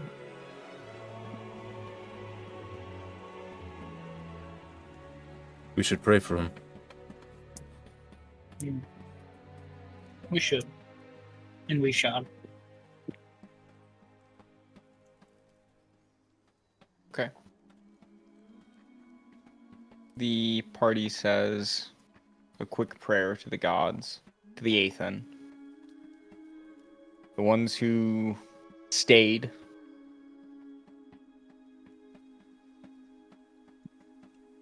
They pray to watch over Robert and to guide him down the path that will save his people before they depart the dining room and are being escorted through the halls of the palace.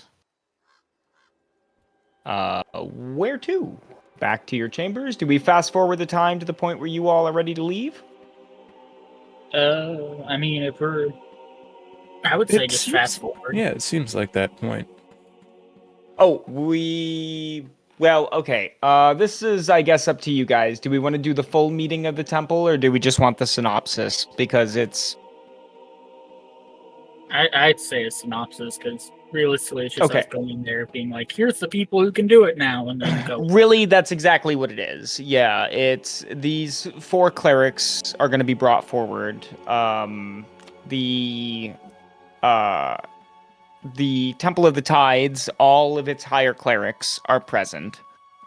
And, I mean, they themselves can do this magic, right? But it's not to the same degree as yours, right? Like, they don't produce as much food and as much water. Yeah. They produce, like, a fraction of what you can. And so all of them vow to continue their training. There is a kind of ritual that you all go through where sacrifices are made, offerings are made. And these are in the form of like flowers, special flowers that are grown in the gardens. Those have different spices that are thrown over them, different herbs, and then they're all set alight, and everyone prays over the fire. There's a lot of ceremony that is involved, right? But then these 4 acolytes that can now produce this kind of magic are elevated to the status of cleric. And they, on that next day, will be set out to create food and fresh water for anyone and everyone they can. While the other acolytes have a separate ritual that is more of like a purification ritual while you guys are present. And this is hopefully a call for help to the gods to help guide them down their training.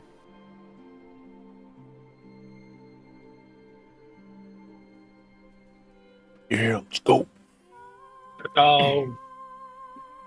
So, we finally arrive to the eve before you all will go to Elithiria.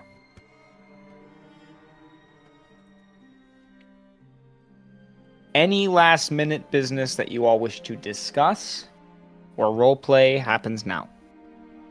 Before we go.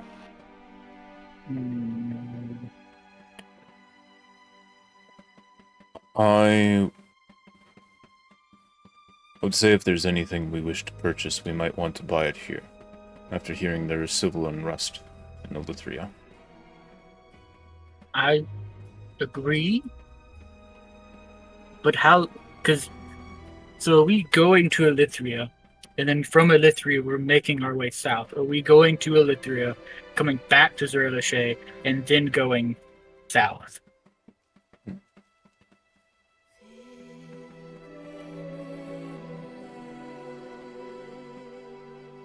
Yes, that is to be determined. Because that's going to determine everything. Because if we're coming back to Zrealashae, then we could wait on purchasing any supplies until we get back from Elithiria. There is just as easily the ability to correspond with Leviticus through letter or inviting him personally. We don't have to roleplay that, but that does allow me to answer a few questions that you might have.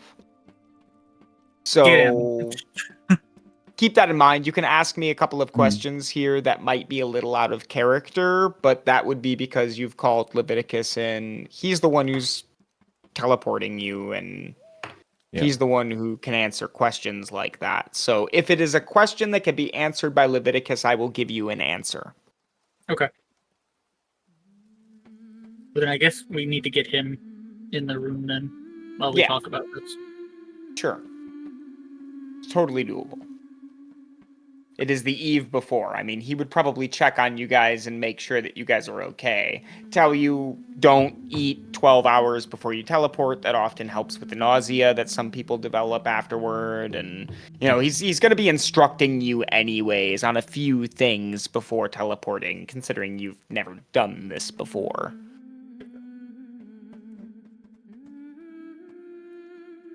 So do we just have like a scroll of summon Leviticus at this point?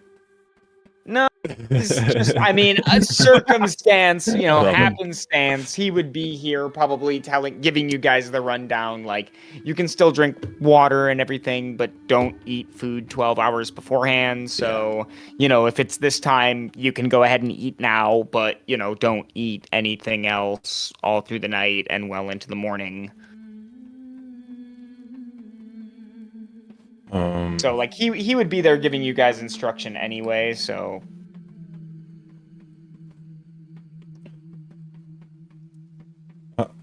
How is arrival going to look like in Elithiria? Do we have a place set up that we can stay, or is it going to be a thing where we're going to have all of our weapons and everything on us, and then be taken into custody? Okay, well, he can't speak on how you'll be received, right? But you will appear in a home, one that Leviticus himself pays for. Okay. There shouldn't be anyone there. There's a cleaning person that shows up like once a week to dust, but that's about it. Okay. Also, Vinmok, to answer your question, I have the spell Sending, so technically, yes. Beautiful. Oh, Sending's amazing. Just send Leviticus a message. Hey. Send all the messages to That everyone is to see actually that we meet. Yeah, that actually is really, really good. If you guys ever need to get out of Elithria, at least you now have a way to get out. Yeah. That is really huge. Leviticus, we need an AC 130 above Emon right now. Yeah. Copy inbound. AC 130 inbound. Goodbye. Goodbye. The bed, you see just a giant plane above head, just firing barrels of boom. I'm gonna see the face out of me. Okay, all right. I gotta get us moving. King doesn't know this, but I've been developing a 40mm round for the past 3 months. So, if there is nothing else, do you guys have any other questions, any other business that you need to solve here in Zrealashae before we move on? I think so. I don't think so. Okay. So, the next day, you all gather your possessions. Should check up on our ship crew to let them know. We should let the new crew and our current crew know what we're doing too. Just to check up on them, just Probably true. at some point through all of this that we've done. Yeah, that's probably true. Well, their ship is in dry dock right now, and they are staying in the palace. The king so far has not shown any intention of releasing his deal with you. About keeping them fed or something. Yeah. I suppose you could maybe write him a letter and ask him if the deal is still on the table, but I mean, already from the looks of it, I mean, they're still well taken care of. The ships are still in dry dock. Both of them.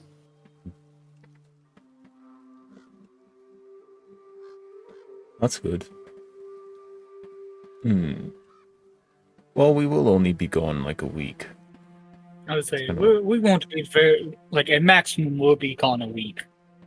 Yeah. So, and then at any point I can send a message to Leviticus and he can come get us. Yeah. I'd rather not leave a letter for the king and have him now take his attention off of his relationship with the gods to this deal and him feeding all these people. I mean, if anything, before we leave, we can just mention it to Leviticus. And if something were to come up, I feel he would be able to handle it. Yes.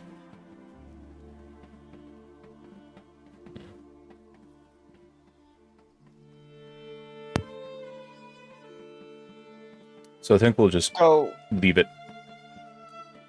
Just let them know that we're leaving for a week to Elithiria. Okay. Sounds crazy, but yeah, wizard magic. Okay. Nope. All good. So you all will follow Leviticus as he takes you back upstairs to his tower. And you all stand within... It almost kind of looks like a closet. He opens a door and there's kind of this very, very tiny circular room. It looks like a broom closet. But on the floor is a series of circles and different geometric signs and different glyphs. And where at once they just kind of look like chalk, as soon as you all step into it and he utters a small incantation, they begin to glow a kind of purple.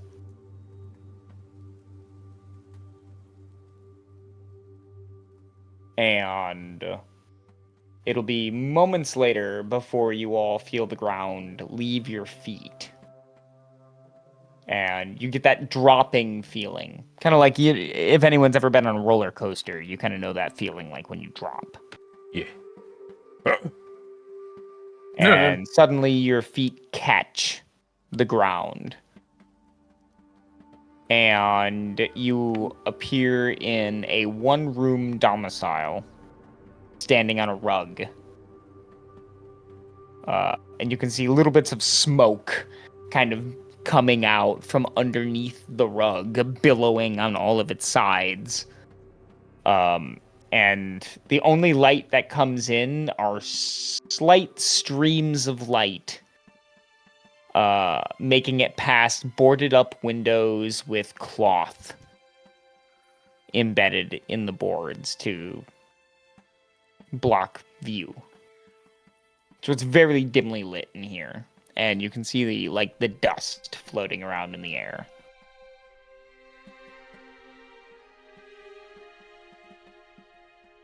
So we're here. The three.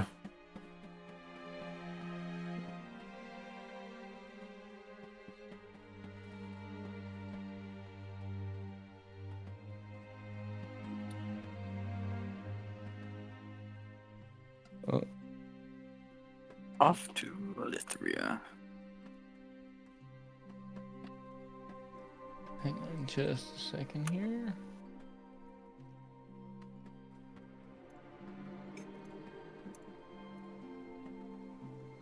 Okay. Now I can move.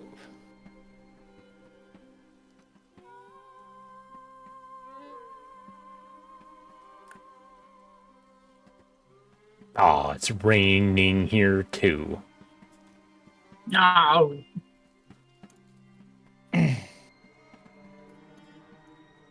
Yep, you can hear the rain against the windows, against the wood that hangs in the windows.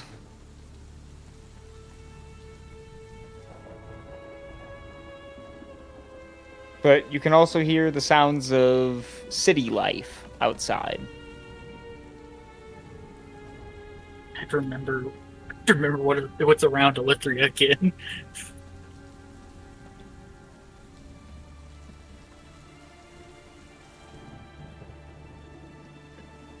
Well,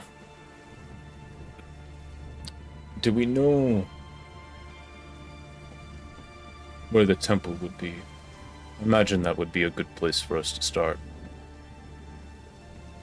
They have a central temple.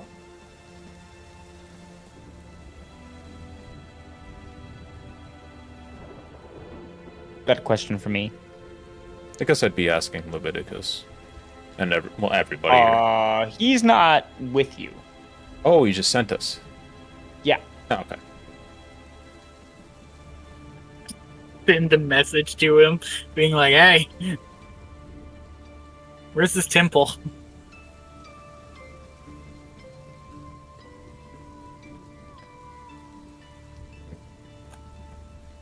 We could just Well, go out and ask. I feel walking around will probably be our best bet here. Yes. Always heard about Elithria, but never seen it. Same. Curious. Should probably leave our weapons here. Yes, they probably wouldn't take too kindly to walking around with that weapon in. Perhaps things will change once they know who we are and why we're here, but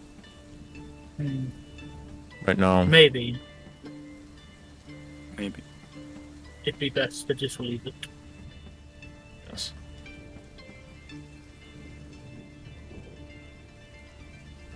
Party disarms before they find a key on a piece of string, a long piece of string. Looks like it's meant to be like worn around the neck or something. And this key unlocks the front door.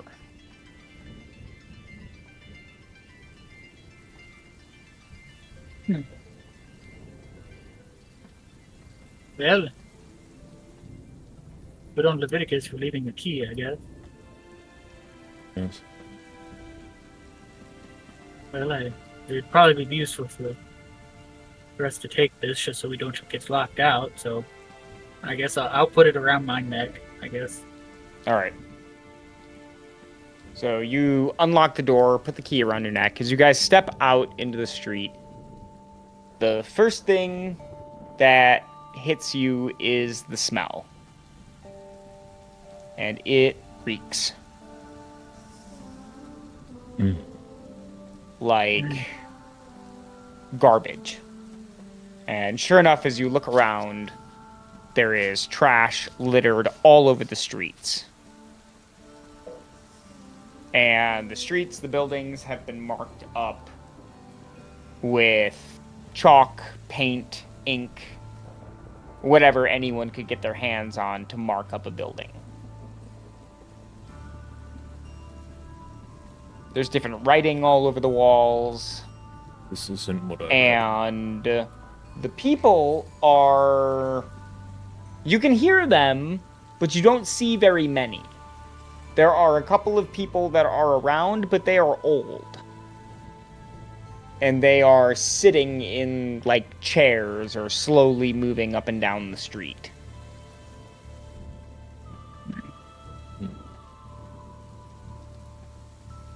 Can we approach the ones that are in the chair? They're the closest in chairs. Sure. It's just it's like 3 men of elderly age that are sitting around, and they are smoking from pipes.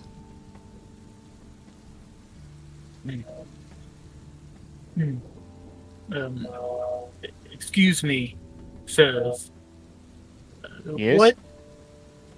What seems to be all of this?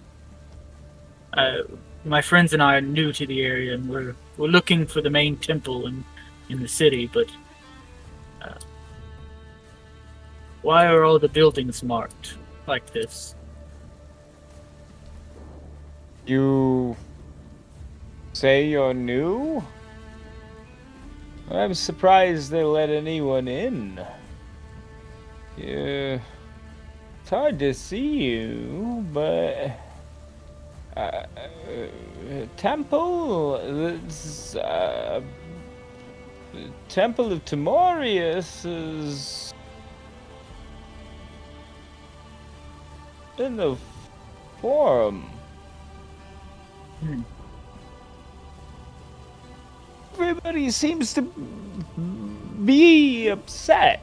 There's screaming, and the people of they look what they've done to the street. And he points at all of the like ink and paint and everything else that's around. They trashed it. They trashed it. They did. And the whole street went down, and he kind of points in a different direction. That way, they're upset, and I think that I think they're just hungry. Okay. I'm hungry too. Are you just hungry, or is there anything else? I could go. It's good. You sandwich panini. I could go for that. Right now, I'm famished. Okay. Mm-hmm. I'm just gonna turn to Samara and Vimlock and go, what the hell is this? I don't know. Maybe we could try and humor him. With what? I'm not casting. I'm not summoning all that food for one man who wants a sandwich.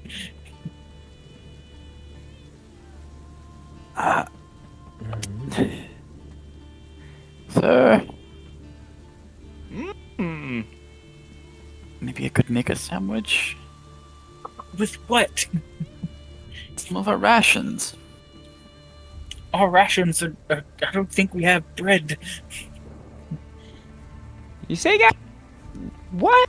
Say you got a sandwich? I could go for one if you got one. I got some stuff in the house. What is it? What do you think a sandwich is? It's a what? Huh? What you say? What do you think a sandwich is? That's 2 pieces of bread stacked with some good meat right in the middle.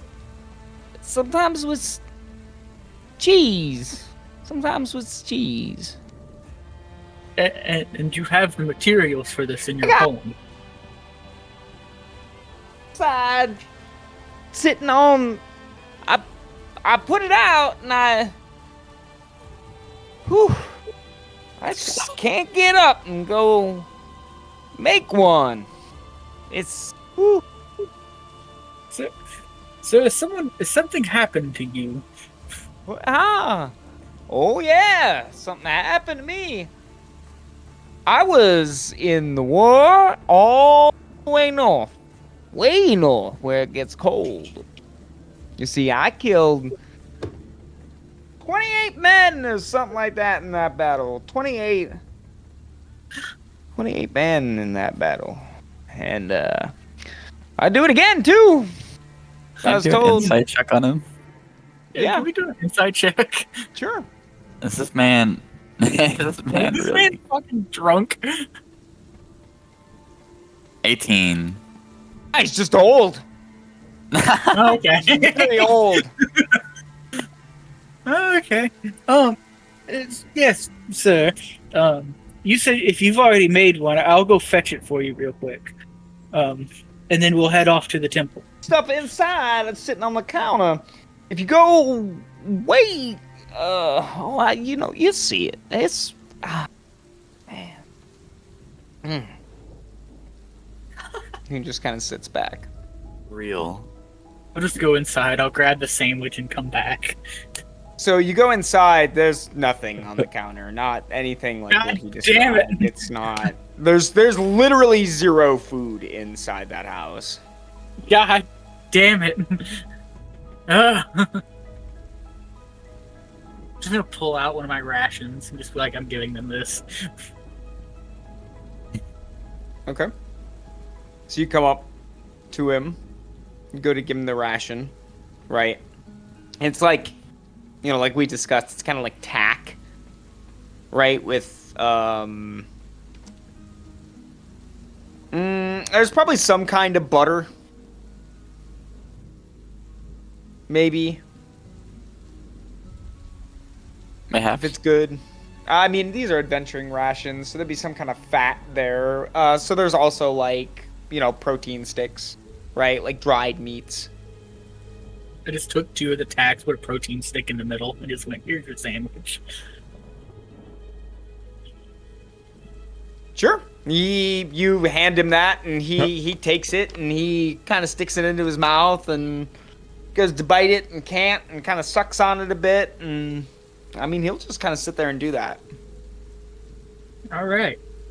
Well, thank you for the information. I feel we need to start making our way. Which way did you say the temple was? To the right? I gave you. I don't remember what I did. I don't even remember that. The what? The temple. That's. There. We're on. What street is this again?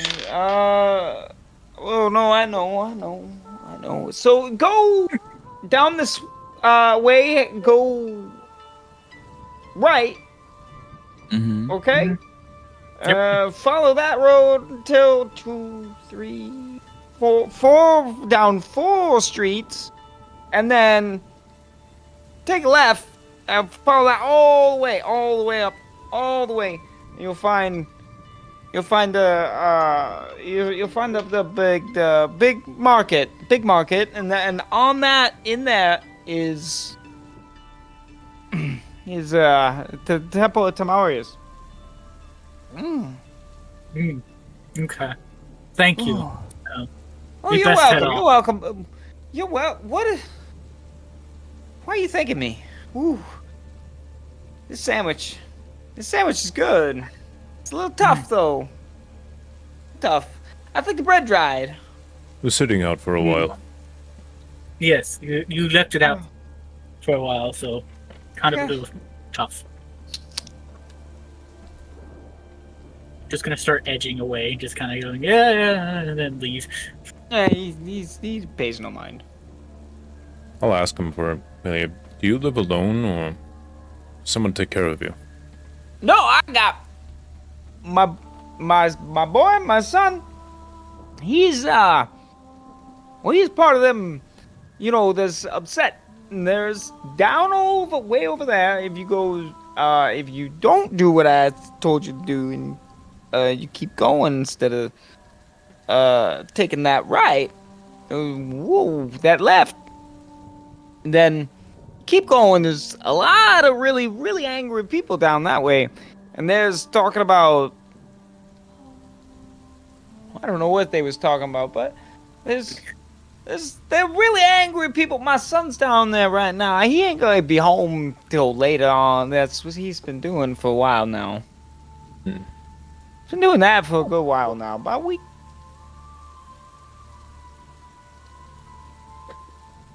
Thank you. Mm-hmm. Glad you're being taken care of. Mm-hmm. You're welcome. You're welcome now. I'm gonna eat this here sandwich. I'm happy to have it. I don't have to move or nothing. I can hang out all day now. I can sit here all day. Enjoy And he your will time. begin to kind of nibble and suck on the hard tack until it gets soft enough. That's cool. Leave him to his sandwich.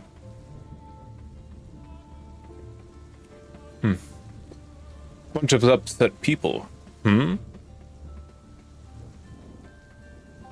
What could they be upset about?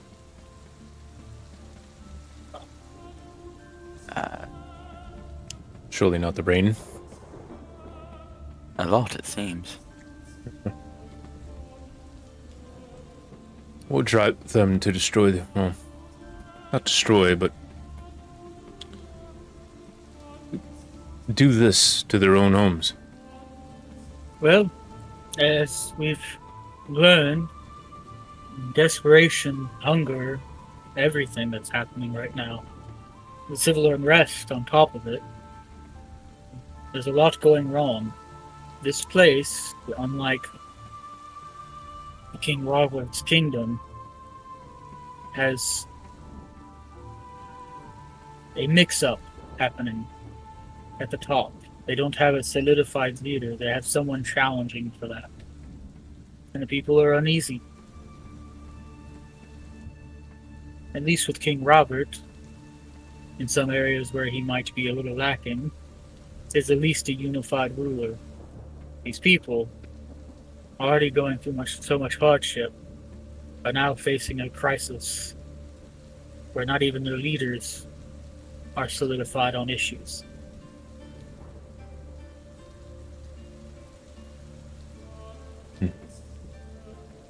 Plus, some of them, well, especially some of the younger men, if it keeps happening, might be called to fight against this man who's claiming to be Neal Gatton's relative. And some of them might not want to.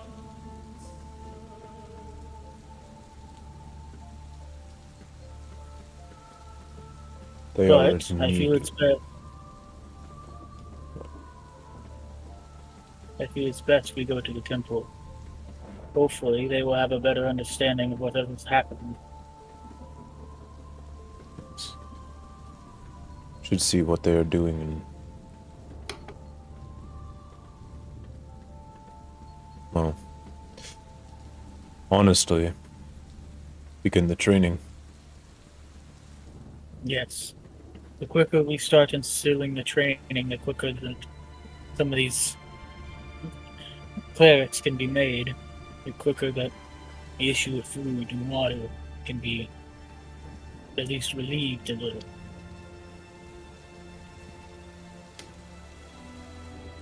Yes. Okay. You guys make your way. Following the instructions of the old man, you weave and turn through the streets. The buildings here seem to rise super high, but it's merely because much of the city is settled in on 9 very large hills that are scattered throughout. There is a very obvious palace here in the city, as it sits on the highest hill that overlooks the whole of Emon. The temple, as you enter into the primary forum, the Forum Primus, is sat alongside places like an art museum, the Senate Hall. And this is also the place where all of the shouting and the cacophony of angry yelling has been coming from that you've been hearing all over the city. Not where the old man was talking about, but right here. They're not surrounding the temple, however. They are surrounding their government's meeting place. The Curia Senatus. The place where the Senate holds all of its meetings. And there are hundreds of people here. Okay. That's a lot of people.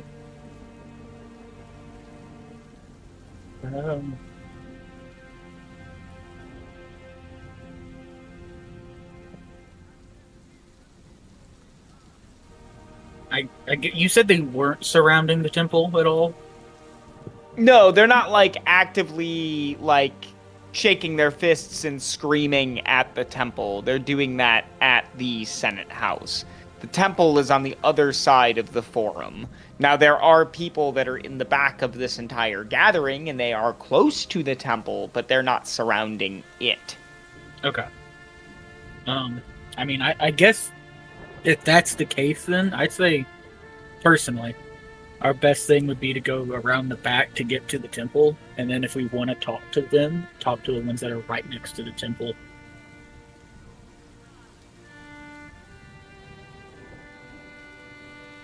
Okay.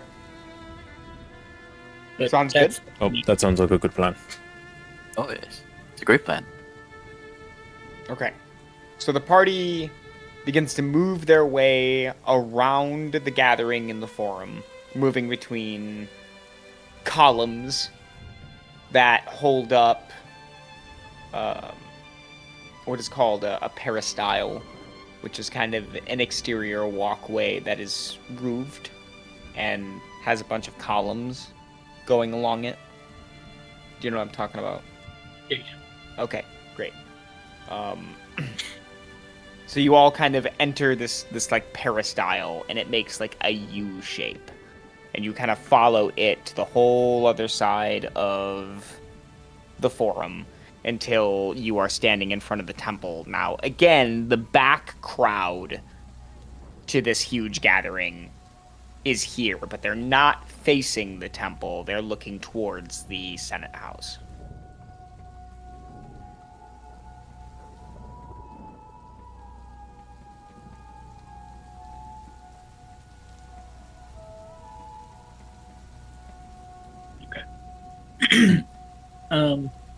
Well, I feel it might be best to ask someone in the temple what's going on.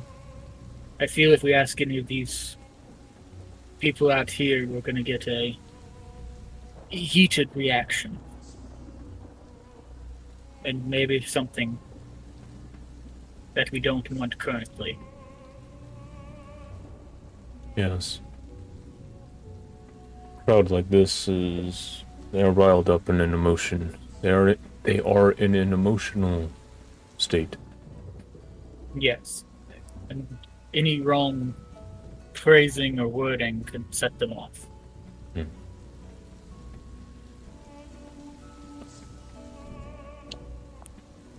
So I guess it's best we head in the temple and see from clergy what's going on. Probably have to form another assembly and make our presentation again. Yes, I feel we will. But it's a good thing. It is. The further we spread the message, the better. Especially in a place like this. It is one of the main reasons we came here. Yes. Well, then Maki big and strong, go open the doors. Break that door down. Hopefully they don't Okay. have it locked. We need to describe what the temple looks like. So, the temple itself, I'm going to save this image in here and open it This is not exactly what the temple looks like, but this is what you all can expect as you look at it. So when you approach, there's a series of colonnades that go all the way around the building, but there is a kind of interior. It looks rather small, even from the outside. This is what we call a cella. And standing out in front of the doors, not in front of the colonnades, but in front of the doors that lead into the cella, that's at least 2 colonnade rows back, you can see that there are 3 people that are dressed in, I guess, what could only be described as like clerical robes. And they are looking on at the gathering. Now, this temple is up on a platform, and in front of it are a series of stairs. About 12 to 15 stairs. And those stairs are only on the front, going up. So as you all walk up the stairs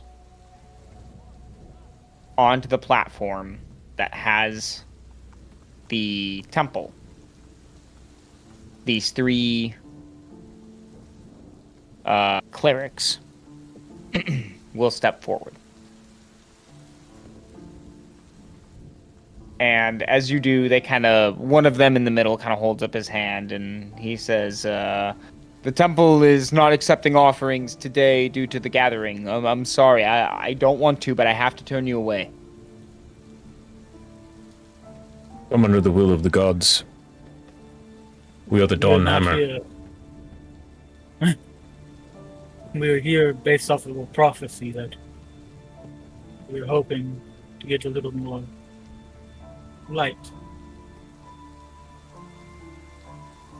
You can see they're all kind of like crossing their arms under their robes, not in a way where they're like, I don't know, being standoffish, but in a way where they're kind of chilly, as the rain continues to pour and pool in different areas all around the temple.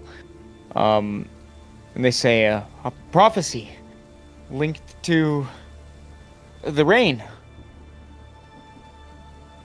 Yes. Where do you come from? Where do you call your lineage from?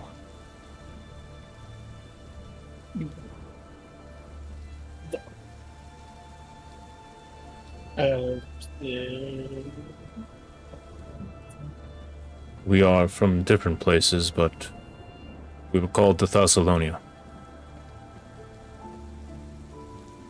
From there we have traveled to lands east. We returned. Has word not reached you? Oh, it has. But only fragments. Were you the ones who went far east? He looks to you kind of expectingly. Andasia. Yes. Yes. Come in. It's cold out here. We shall talk in the cellar. Thank you. They all kind of turn and like shamble their way towards the cella as the rain kind of picks up. Even the crowd kind of like bows their heads for a second, fighting against the rain before they continue to scream and shout at the Senate Hall. As you all enter inside, the noise of the rain settles down, and you all can hear one another far more clearly. The clerics say, forgive the state of the city. There's been much unrest. The people, they riot. They plead for food, but those on high do not listen. Well, actually, that's one of the reasons we came here.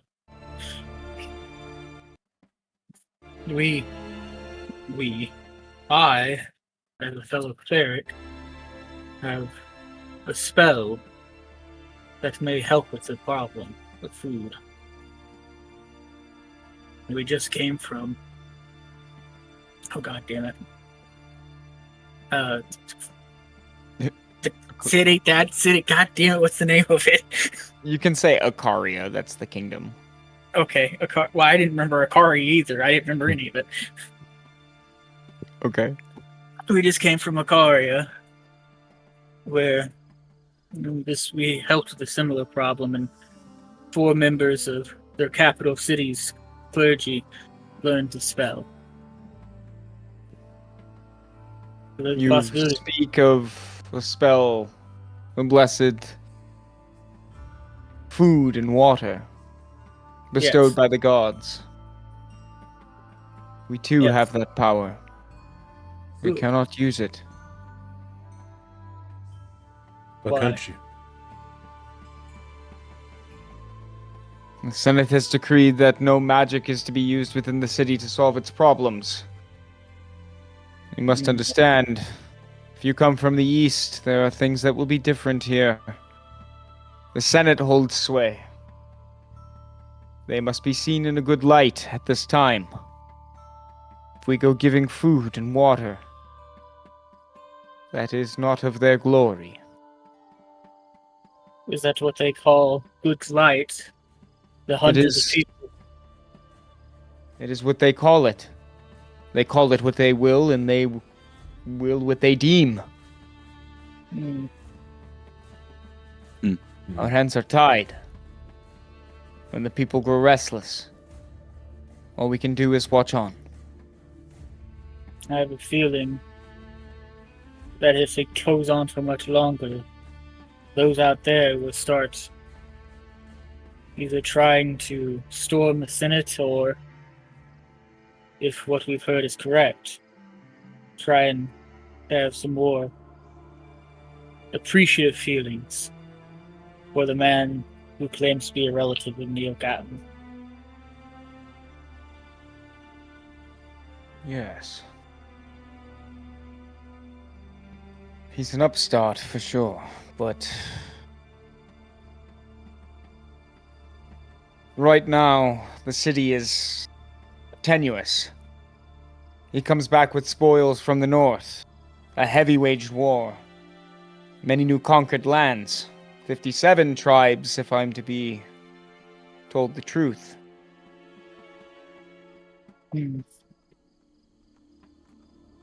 These are not low numbers, and that is not low wealth. But if he comes with food and labor, that too will win him the earnest of the people. We have, and at this point, the other 2 members of the clergy will step forward. The one on the left, this one being a woman, will now overspeak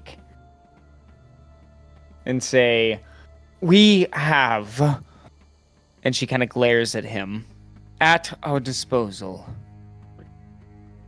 the birthright and the wills of every member of the Senate, including those who have moved on to status of Imperia, those of command in the armies and then in the fields. We do not have the authority to relinquish this, neither does the Senate. But you might.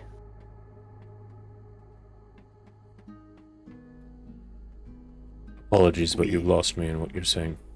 Yeah, so you lost me there. We have the authority to relinquish this. Yes. If you say truth, that you are heroes of prophecy, you've come to stop the rains. Aye. Well, produce the evidence.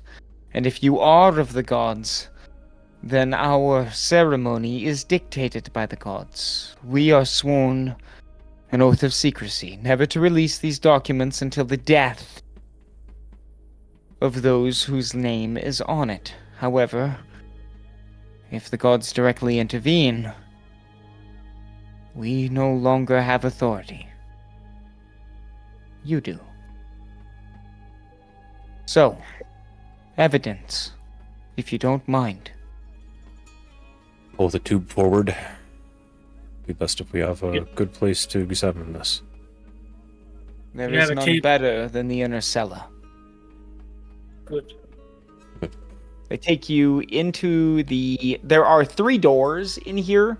By the way, you kind of come into this one room and there are 3 doors. One on the left, one in the middle, one on the right. Mhm. They open the door to the middle. Before they enter, they begin to pray. In front of you, through the doorway, you can see a very large bronze idol of Tymorias in all his glory. Perfectly crafted. Not a blemish. And before even looking upon this idol, the clerics will pray.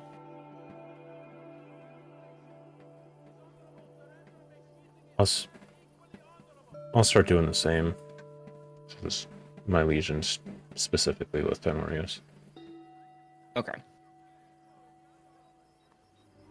It is a couple of moments before the clergy is able to lift their heads, stare upon the idol of Tymorias, and enter the inner cella. Inside is a table that rests in front of the idol. From there, a space is cleared. Candles are lit. And they motion for the scroll to be produced.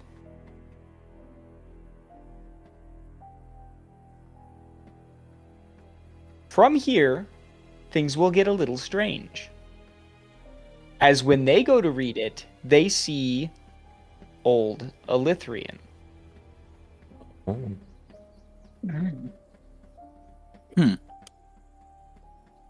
And they will begin to translate.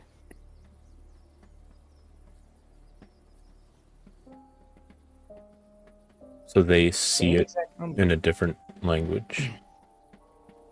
Or to them, it's old blah blah blah, old Elithrian.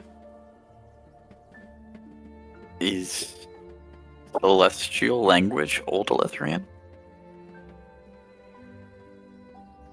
The clerics completely disregard your questions as they pore over the scroll. Okay. Okay. Before they finally are able to peel their eyes away some 10, 15 minutes later.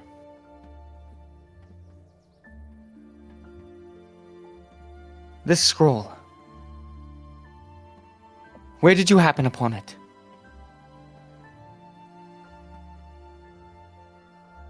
Given to us by the Assembly of Thessalonia. You can see that her head, she turns it slightly to the side, to her right side, almost in shock, taking in a deep breath. They had said that it She was looks old to you. Elithrian. Yeah, she looks to you dead in the eyes, and she says, "By the power given to all of us here in the temple, we yield all authority over to you. The documents are hidden down in the cellar, underneath the primary cellar. We are at your command." How do we convince the council to let us feed the people? Show him the scroll. There are equatorial senators that can read that. Absolutely. Coming from the most ancient of families within this city. Holding power for generations. Several members of the Senate can read this scroll. That is all the proof you need. It's good.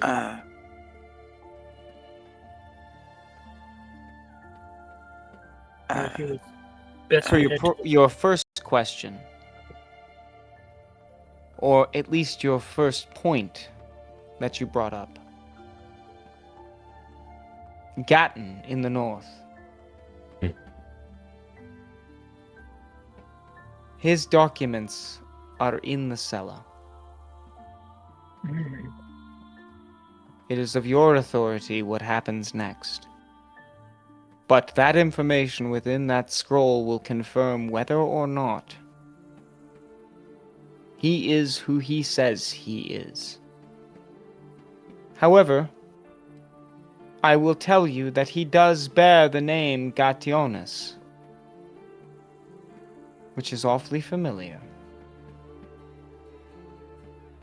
Yes.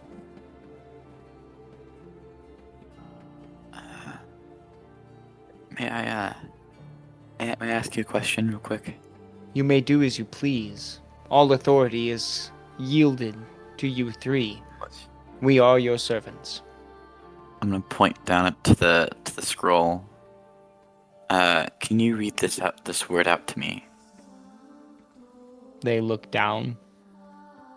And I'm trying to compare the words. Because if they read out a word, if I see the word and it sounds like it's respelled or sounds different, and they say a different word, I'm trying to confirm whether or not they're translating celestial or if it's like celestial is the same language or not. No, okay, so alright, so give me I don't know, give me an investigation check with advantage here. You have help, you have people that know what's going on here. Yeah. If that investigation's not my highest. Yeah, you got 15. Okay. So as far as word etymology goes, it is not similar. There does not appear to be any kind of I can't say that word. Etymological link between the word you are seeing and the word that they are seeing. There is, however, the same or a very similar translation to each word that is presented in each spot on each line in each paragraph.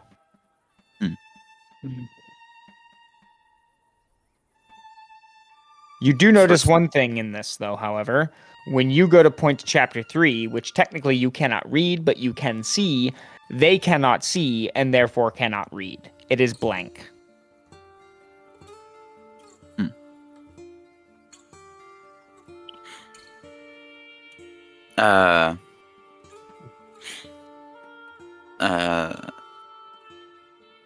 Okay. And then I'm gonna ask them. Okay. Thank you for this. This document is already magnificent, and its design and purpose. But this makes it even more fascinating. Wouldn't you agree? I would, yes. It can translate into 2 different languages simultaneously to the user. I don't understand it.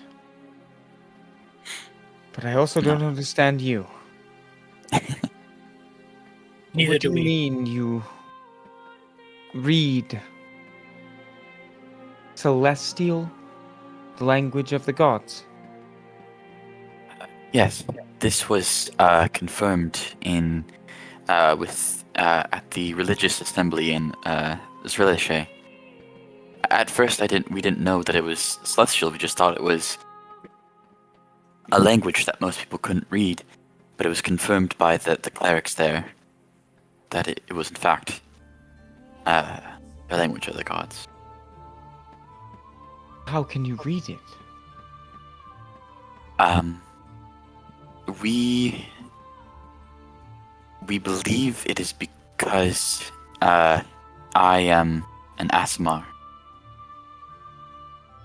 Make a persuasion check with advantage. You have some documentation on you that kind of proves. I roll a 17.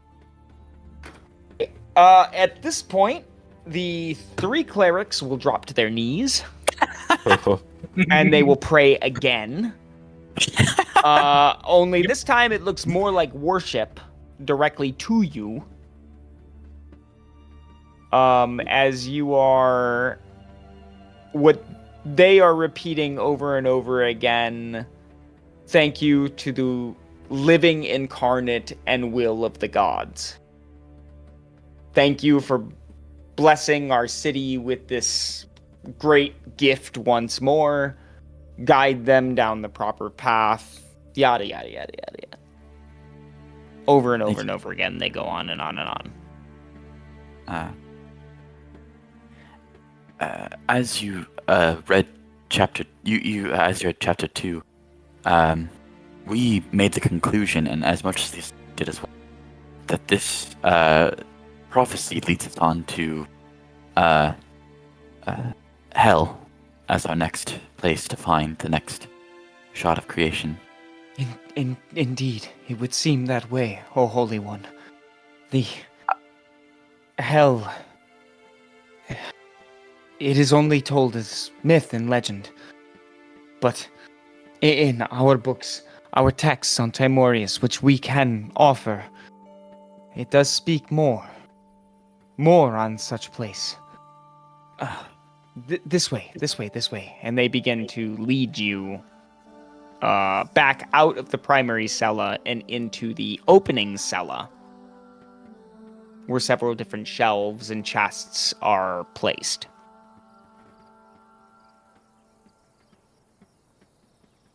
And these contain mostly books, clothes, soaps, stuff like that.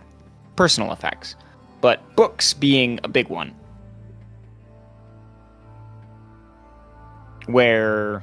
Vilmark, I know you carry a text of Tymorias, right? Yeah, and it's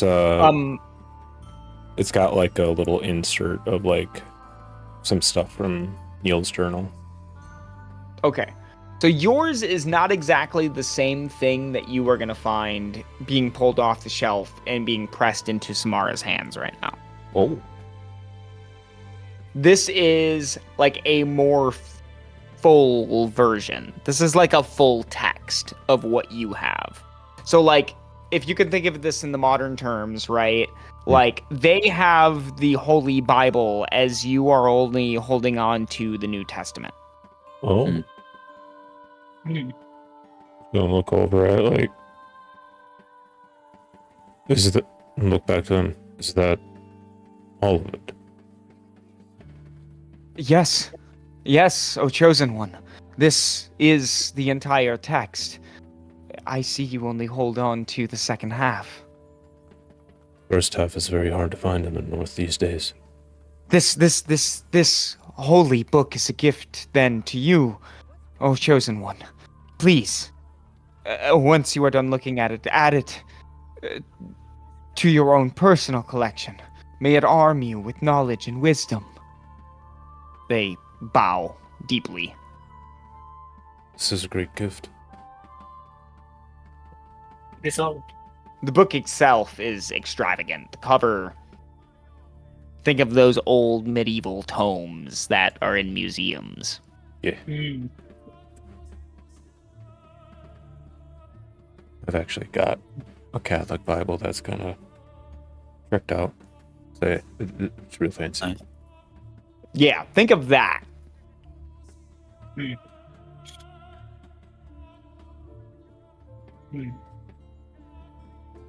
Well, we will pull over this later. Hopefully, it will help with some of the information. You mentioned something about the documentation in the cellars. Yes, this way. They lead you back into the second cella, where the primary idol of Tymorias is kept. And in the back of the wall, behind Tymorias, so you can't kind of see it very well if you're just standing in front of it, is a very large wooden handle that gets cranked. And a bunch of stones directly behind Tymorias sink until they lock into place. And they form stairs that go into a spiral downward.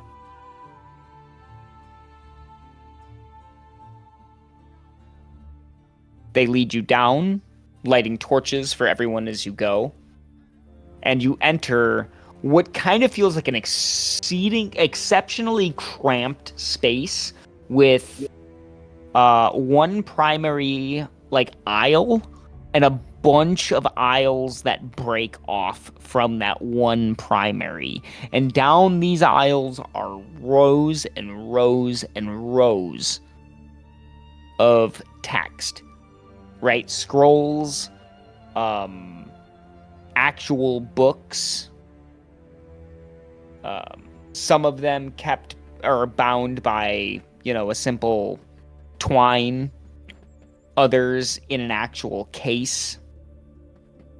Is this the Vatican vaults? You could think of it a lot like that. But the birth records of every citizen are kept down here. Oh, okay. And so when you go looking, you can go alphabetically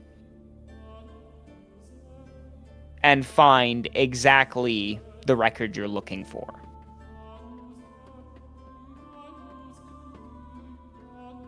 Yeah.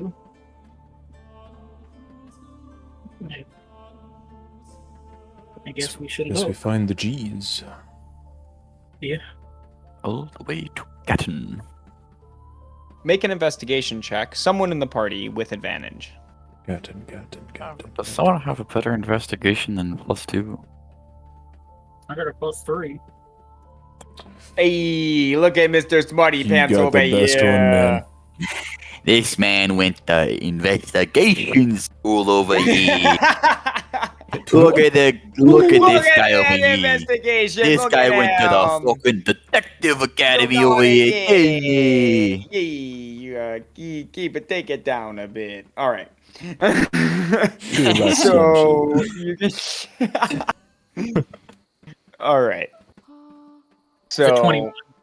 yeah, you guys are able to sift through the different rows of scrolls until eventually you come across a particular scroll, which is... Oh no, I don't have his name on this?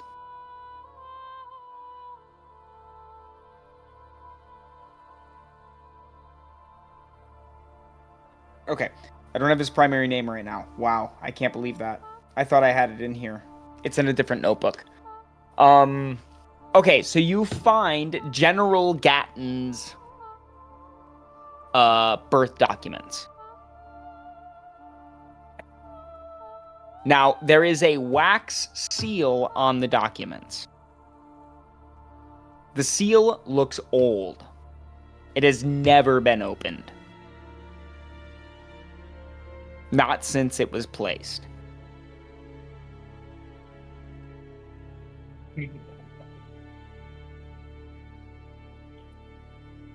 Well, who wants to craft the seal? I'll do it. I'm very curious to see this. I'll hand it over. Okay. Vimark, you break the seal. And you unfurl the scroll.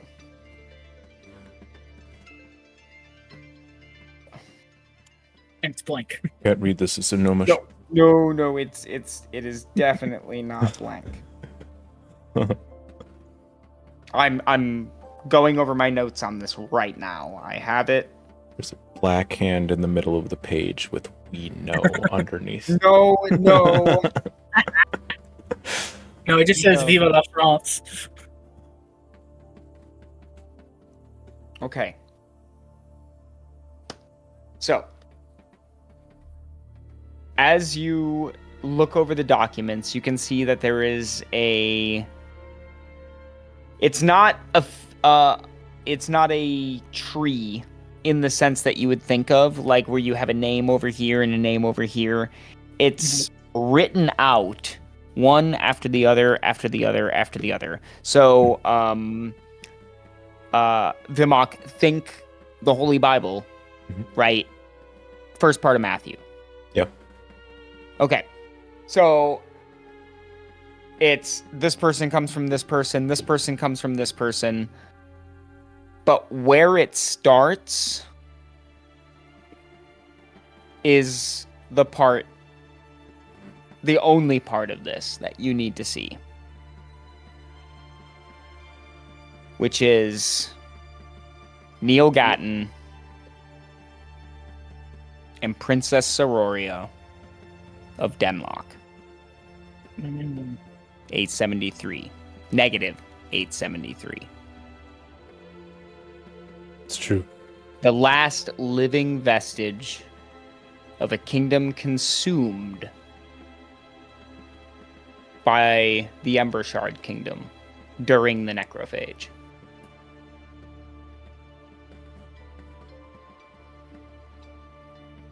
This is Not concerning. only is he related to Saint Neal Gatton,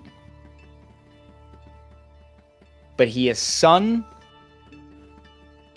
to the original princess, to the old kingdom that existed before Alexander Embershard created a new kingdom, called it Embershard, and proclaimed himself king.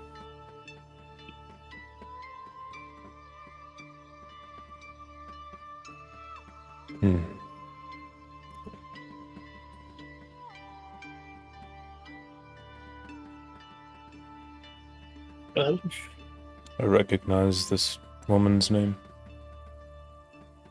Take out my New Testament version and flip open to the pages where it's from Neal's journal. Talks about Neal and Cain in an Aarakocra village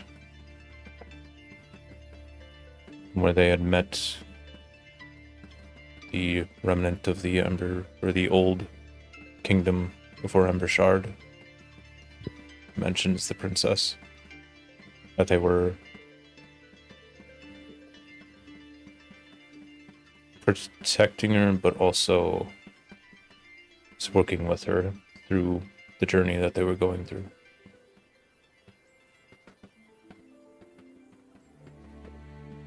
It's true. well, yeah. I mean, I would assume, obviously, that now that we've cracked this and we know, should we tell the people? The clerics jump in and they go, if you tell the people without the Senate, without their approval, you will be killed. No matter who you are, you will be killed. They will see you as a threat. You must understand the situation here in Emon. It is tenuous. People are dying every day.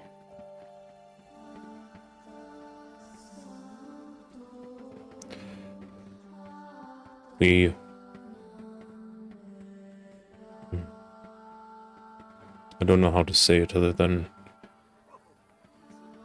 that is not why we came here. That isn't our mission. No. Well, at least we know. Yes. Perhaps What is your mission, O Chosen One? save the world. And how can we help? Help us feed the people and unify them and restore their faith in the gods and not to look to the powers of the kingdoms. How can we do this without losing our heads? If we are dead, we are not useful to the people, which is why we have not done anything to begin with. We'll help you. Together, all of us. The three and you. Then We'll go to the Senate. We'll share with them what we haven't told you. we shall send word to the Senate. You will not step Yes. foot near them until we get this approved. We will not risk your lives, chosen ones. And great holy child. Allow us to be your shield. Allow us to work in your stead. If you can arrange a meeting, we have more to say. That hopefully will sway them. What we experienced in Pandasia. And we shall try our very best.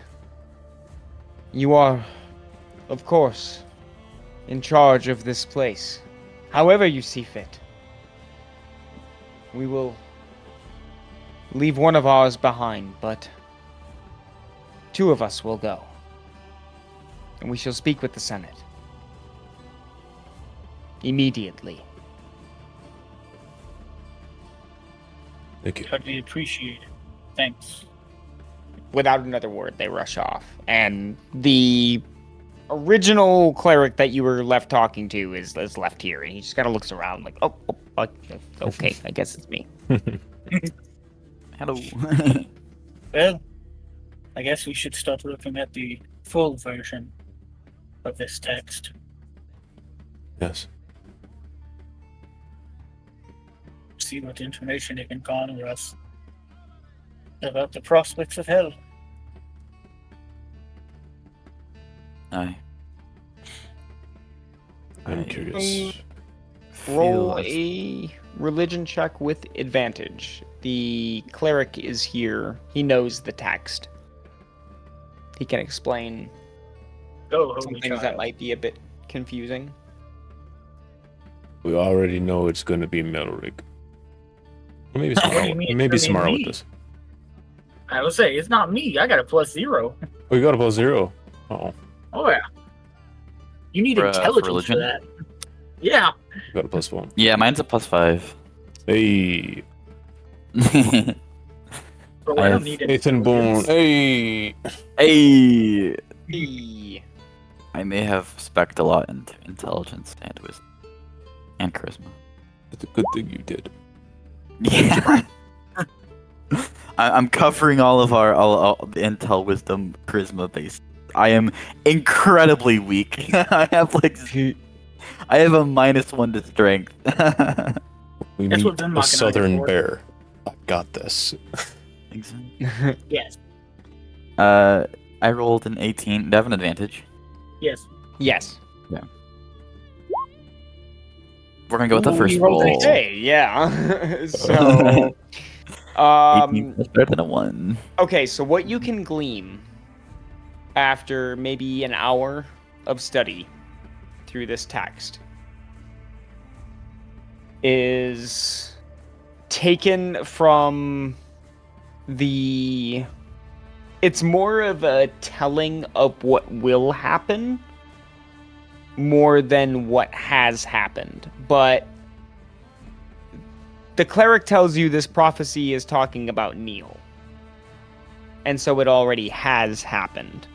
And so Vimok will know references of this in his book, but not the whole story. So Neal, or supposedly the hero that is Neal, travels to hell and sees it with his own eyes. And Neal describes hell as a bleak white landscape with red rivers where Styx is drawn in the middle. Oh, okay, the river Styx. Okay.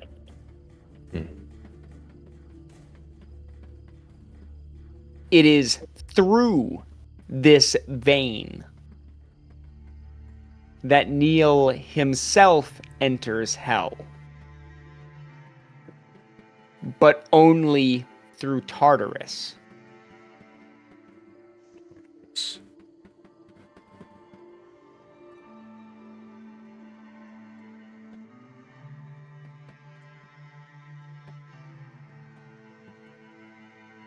Several clerical scholars have argued about what this line means.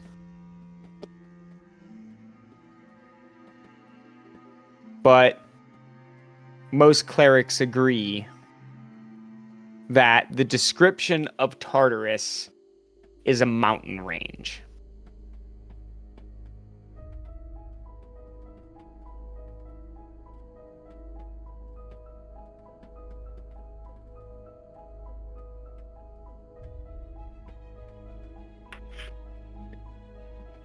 And it is here where Neal waited. He waited for 60 days and 60 nights until a boatman ferried him to hell.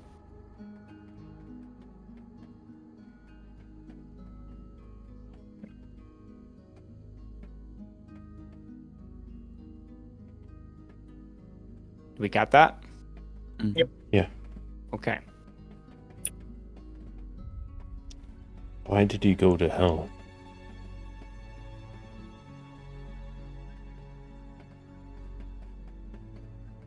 This is the part of the story that you might recognize. It was to find a long-lost lover. Hmm.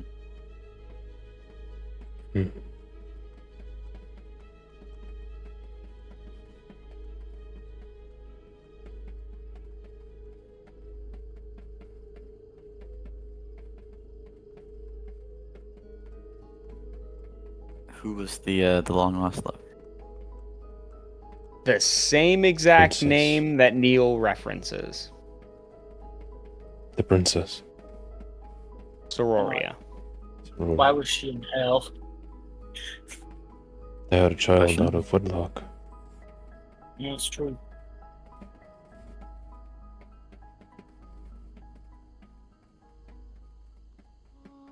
And thus is the start of the Gattionis line in Elithiria.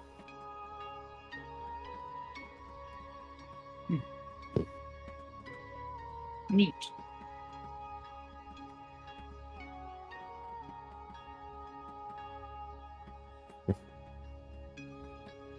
Well,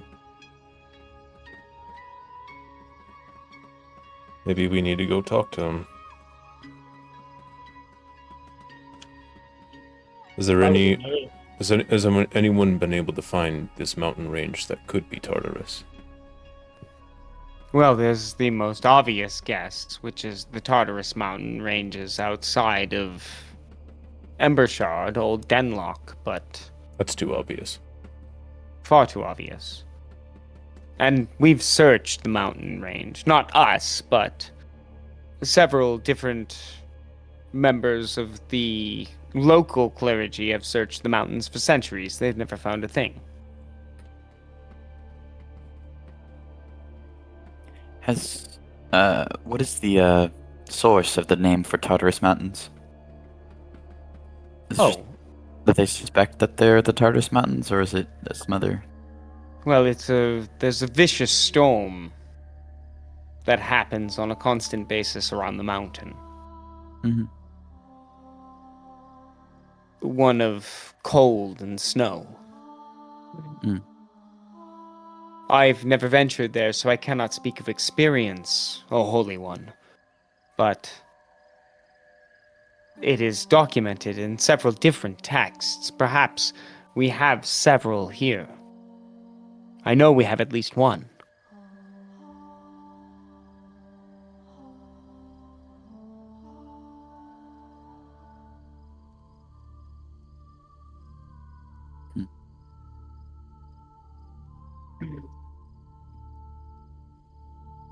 I wonder if the fortress where Neal Gatton is now would have more information. I'm sure it would. Our prayers go to him, of course, and his location is well known. The home of his entire Paladin Order. Just south of here. But he has, as Wood would suggest, he has not awoken in several years. He remains in a dormant state of meditation. But perhaps he is awakened. The Order of Dawn have been moving with rapidity. I mean, at the very least, even if he hasn't awoken, it would still be at least some room to see if they have any information. Wouldn't expect his order to remain dormant during these times, I don't either. even if he is asleep. I think once after we meet with the Senate and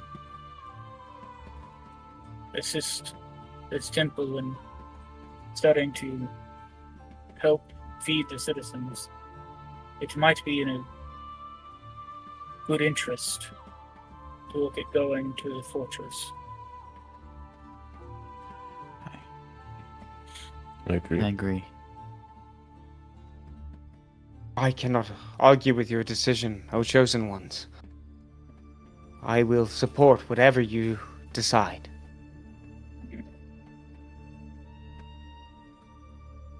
Well, I think the best we can do is continue our research until they get back, and then once they get back, we can meet with the Senate and see where that goes. Of course, the other texts that you might be interested in are down here.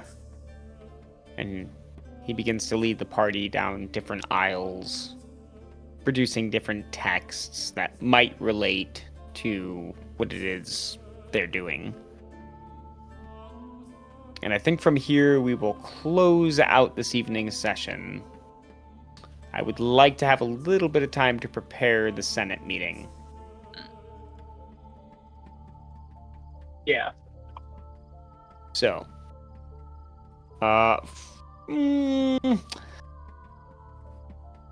it's hard for me to want to give you guys experience, and it's not because I don't think you don't deserve it, but it's because we haven't been doing a whole lot of fighting, and we've been doing a lot of talking.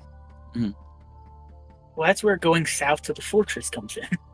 Yeah, and it's not that I'm upset about that, right? Like, I'm happy to do the role play. I mean, we need to have you guys integrated well into the world in order for the story to progress. So, I mean, no arguments from me, but it feels, and correct me if I'm wrong here, because you guys have a voice in this, but it feels rough for me to give you experience to the point where you might level again, and you haven't even used your combat skills from this level. Yeah. Yeah. We still need 9,000 experience to level up. We're still. That's true. Yeah, we're sitting a ways away. Okay. If my toss is So 100 if I copies, was to give you experience for this session, how much sounds fair?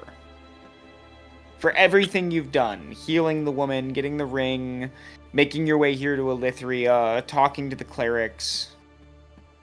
50? Oh, it's like I was gonna say 250. like 500 to 1,000. I mean, just that's for a whole also session. fair. Yeah. Do 800. okay.